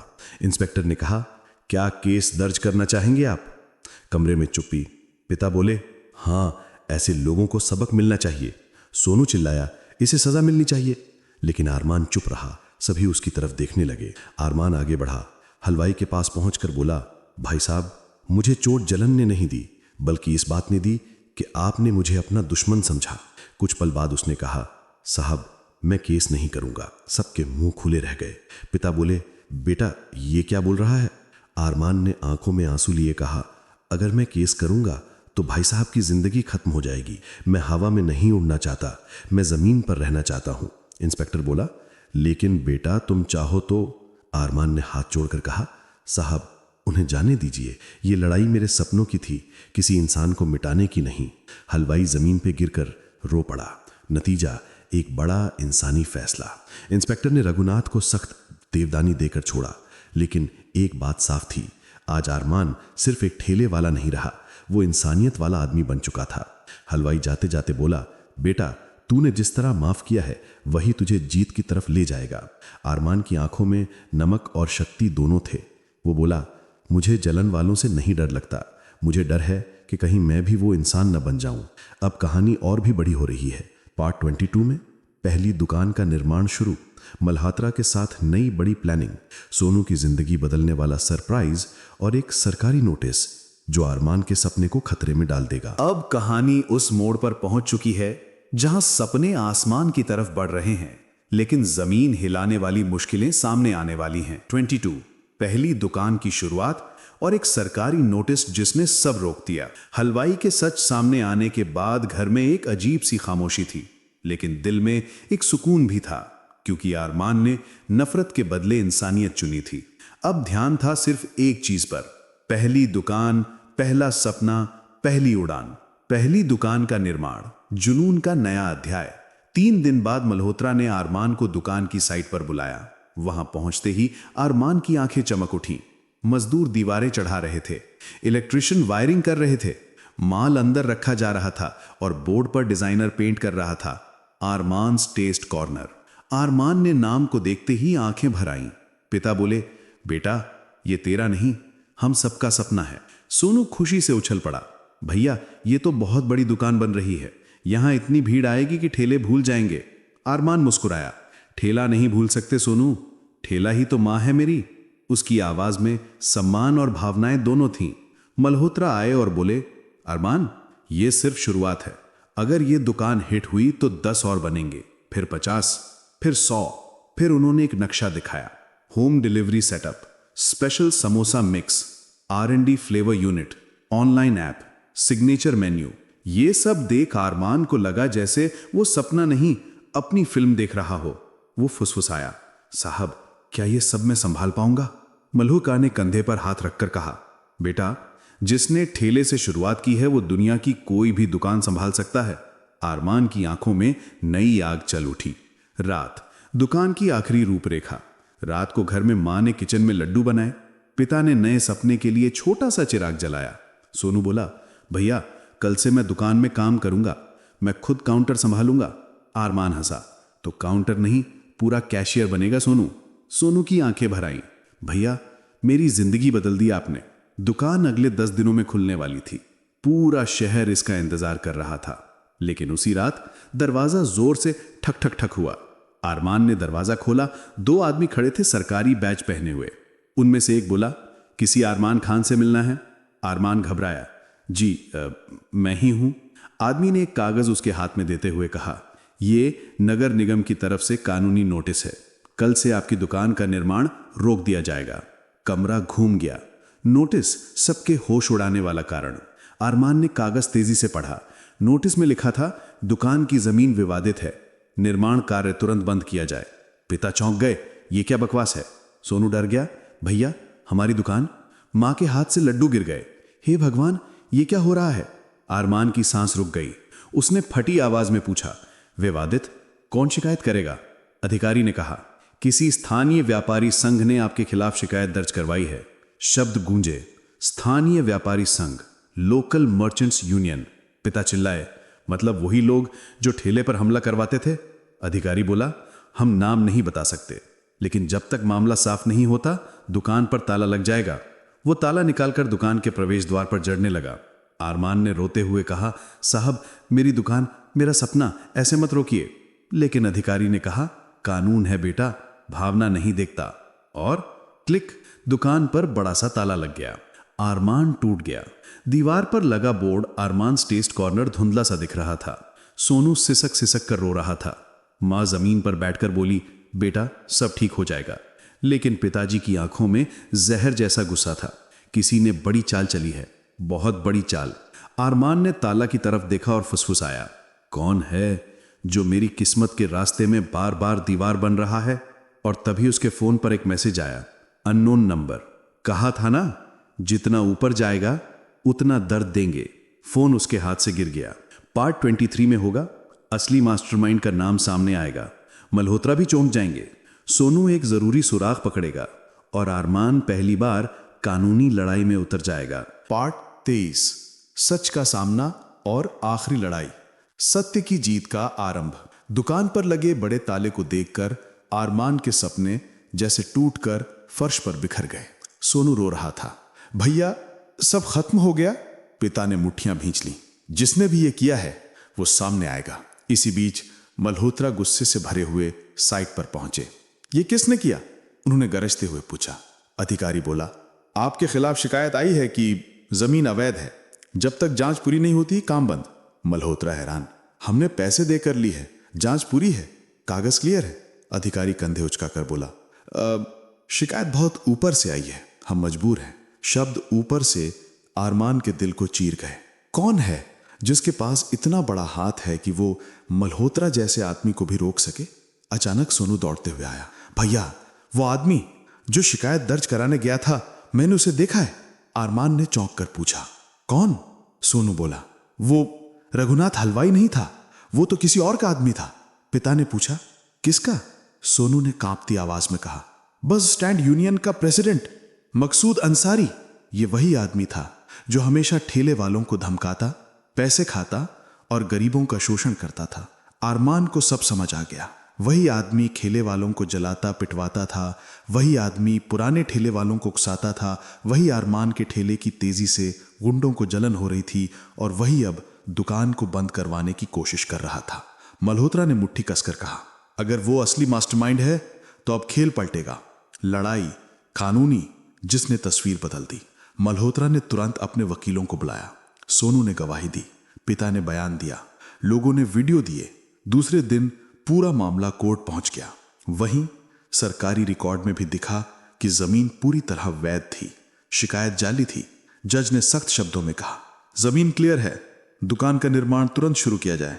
और फिर जज ने एक और आदेश दिया, मकसूद अंसारी पर कार्रवाई की जाएगी। उसका चेहरा सफेद पड़ गया। पूरी बस स्टैंड यूनियन हिल गई। दुकान का ताला खुला और भीड़ तालियों से गूंज उठी। जब ताला खोला गया, अरमान की आंखें भर आईं। सोनू चिल्लाया, भैया हमारा सपना बच गया। मां रोकर बोली, भगवान ने मेहनत का साथ दिया। पिता ने कहा, आज तूने साबित कर दिया कि नींव सच्ची हो तो इमारत गिरती नहीं। भीड़ ने ताली बजाते हुए कहा, अरमान जिंदाबाद, ईमानदारी की जीत, मेहनत की जीत। और फिर दुकान का निर्माण तेजी से शुरू हो गया। Part 24 final. एक ठेले वाले का सपना और पूरी दुनिया को दिया गया संदेश। 15 दिन बाद वो दिन आ गया। पूरी दुकान चमचमाती रोशनी में तैयार थी। अरमान टेस्ट कॉर्नर, दरवाजा फूलों से सजा हुआ। लोगों की भीड़, मीडिया, स्थानीय नेता, व्यापारी और सबसे खास बस स्टैंड के आम लोग, जिनके दिल में अरमान के लिए सम्मान था। रिबन कटिंग का वक्त आया। सोनू, पिता और मां अरमान के दोनों तरफ खड़े थे। मल्होत्रा बोले, ये उद्घाटन किसी मंत्री से नहीं, हमेशा मेहनत करने वाले इंसान के हाथ से होना चाहिए। पिता, आप कीजिए। पिता की आंखों से आंसू बह निकले। उन्होंने हाथ कांपते हुए कैंची उठाई और रिबन काट दिया। भीड़ तालियों से गूंज उठी। हृदय अरमान का आखिरी भाषण, जिसने सबके दिल को जीत लिया। मीडिया ने माइक उसके सामने रखा। अरमान, आपकी सफलता का राज क्या है? अरमान ने कुछ पल चुप रहकर कहा, मैं ठेले वाला था और ठेले वाला रहूंगा। आज दुकान खुली है, कल शोरूम भी खुलेंगे, पर ठेला कभी बंद नहीं होगा, क्योंकि ठेले ने ही मुझे सिखाया है कि सम्मान अमीरी में नहीं, ईमानदारी और मेहनत में है। भीड़ चुप केवल सुन रही थी। उसने आगे कहा, अगर आप गरीब पैदा हुए हैं, ये आपकी मजबूरी नहीं, लेकिन अगर आप गरीब मरते हैं, ये आपकी गलती हो सकती है, क्योंकि किस्मत किसी को नहीं बदलती, किस्मत को बदला जाता है। लोगों की आंखें नम हो गईं। फिर उसने सोनू का हाथ पकड़कर कहा, और याद रखना, किसी भी बच्चे को कम मत समझो। आज सोनू मेरे साथ खड़ा है, कल ये भी दुकान चलाएगा। सोनू फूटकर रो पड़ा। भीड़ फिर तालियों से भर गई। स्टार, अंत, एक दिल छू लेने वाला मैसेज। अरमान ने आखिरी वाक्य कहा, अगर जिंदगी आपको गरीबी दे तो बदले में उसे मेहनत दो। अगर दुनिया आपको नीचे धकेले तो बदले में उन्हें अपना काम दिखाओ। और अगर कोई आपको रोकने की कोशिश करे तो आगे बढ़कर उसे अपनी सफलता का नजारा दिखाओ, क्योंकि सपने वही पूरे होते हैं जो डल से बड़े हों और दिल से सच्चे। दुकान खुली, लोगों की लाइन लगी और एक ठेले वाला लड़का शहर का प्रेरणा स्तंभ बन गया। और दोस्तों, अरमान की ये कहानी यहीं खत्म नहीं होती, क्योंकि अरमान ने सिर्फ अपनी किस्मत नहीं बदली, उसने अपनी पूरी पीढ़ी का भविष्य बदल दिया। वो लड़का जो बरसती बारिश में भीगे कपड़ों में सिर पर समोसों की टोकरी उठाकर शहर की गलियों में भटकता था, आज वही अरमान अपने माता पिता को इज्जत, खुशी और एक बेहतर जिंदगी दे चुका है। लेकिन सबसे खूबसूरत बात यह है कि अरमान कभी नहीं भूला कि उसका संघर्ष ही उसकी ताकत है। उसने अपने दुकान के बाहर एक बात लिखवाई थी, मेहनत से बढ़कर कोई भगवान नहीं। लोग उससे पूछते, अरमान तूने ये सब कैसे कर लिया? वो मुस्कुरा कर कहता, टूटने में और बदल जाने में फर्क होता है। मैं टूटा नहीं, मैं बदल गया। दोस्तों याद रखिए, किस्मत कभी अचानक नहीं बदलती। किस्मत तब बदलती है जब इंसान खुद को बदल देता है। गरीबी में पैदा होना गलती नहीं है, लेकिन गरीब सोच के साथ जिंदगी बिताना ये गलती हमारी है। अगर आप अपने माता पिता को एक बेहतर जिंदगी दे पाए तो समझिए आप वो इंसान बन चुके हैं जिसने अपनी पूरी वंश की किस्मत बदल दी है। दोस्तों, अगर अरमान की ये कहानी आपके दिल को छू गई हो, अगर आपको लगा हो कि मेहनत सच में किस्मत बदल सकती है, तो प्लीज इस वीडियो को लाइक जरूर करना और हमारे चैनल को सब्सक्राइब करके बेल आइकन दबा देना, क्योंकि इसी चैनल पर हम आपको ऐसी दिल छू लेने वाली, सोच बदल देने वाली, हकीकत से जुड़ी कहानियां सुनाते रहते हैं। धन्यवाद दोस्तों, दिल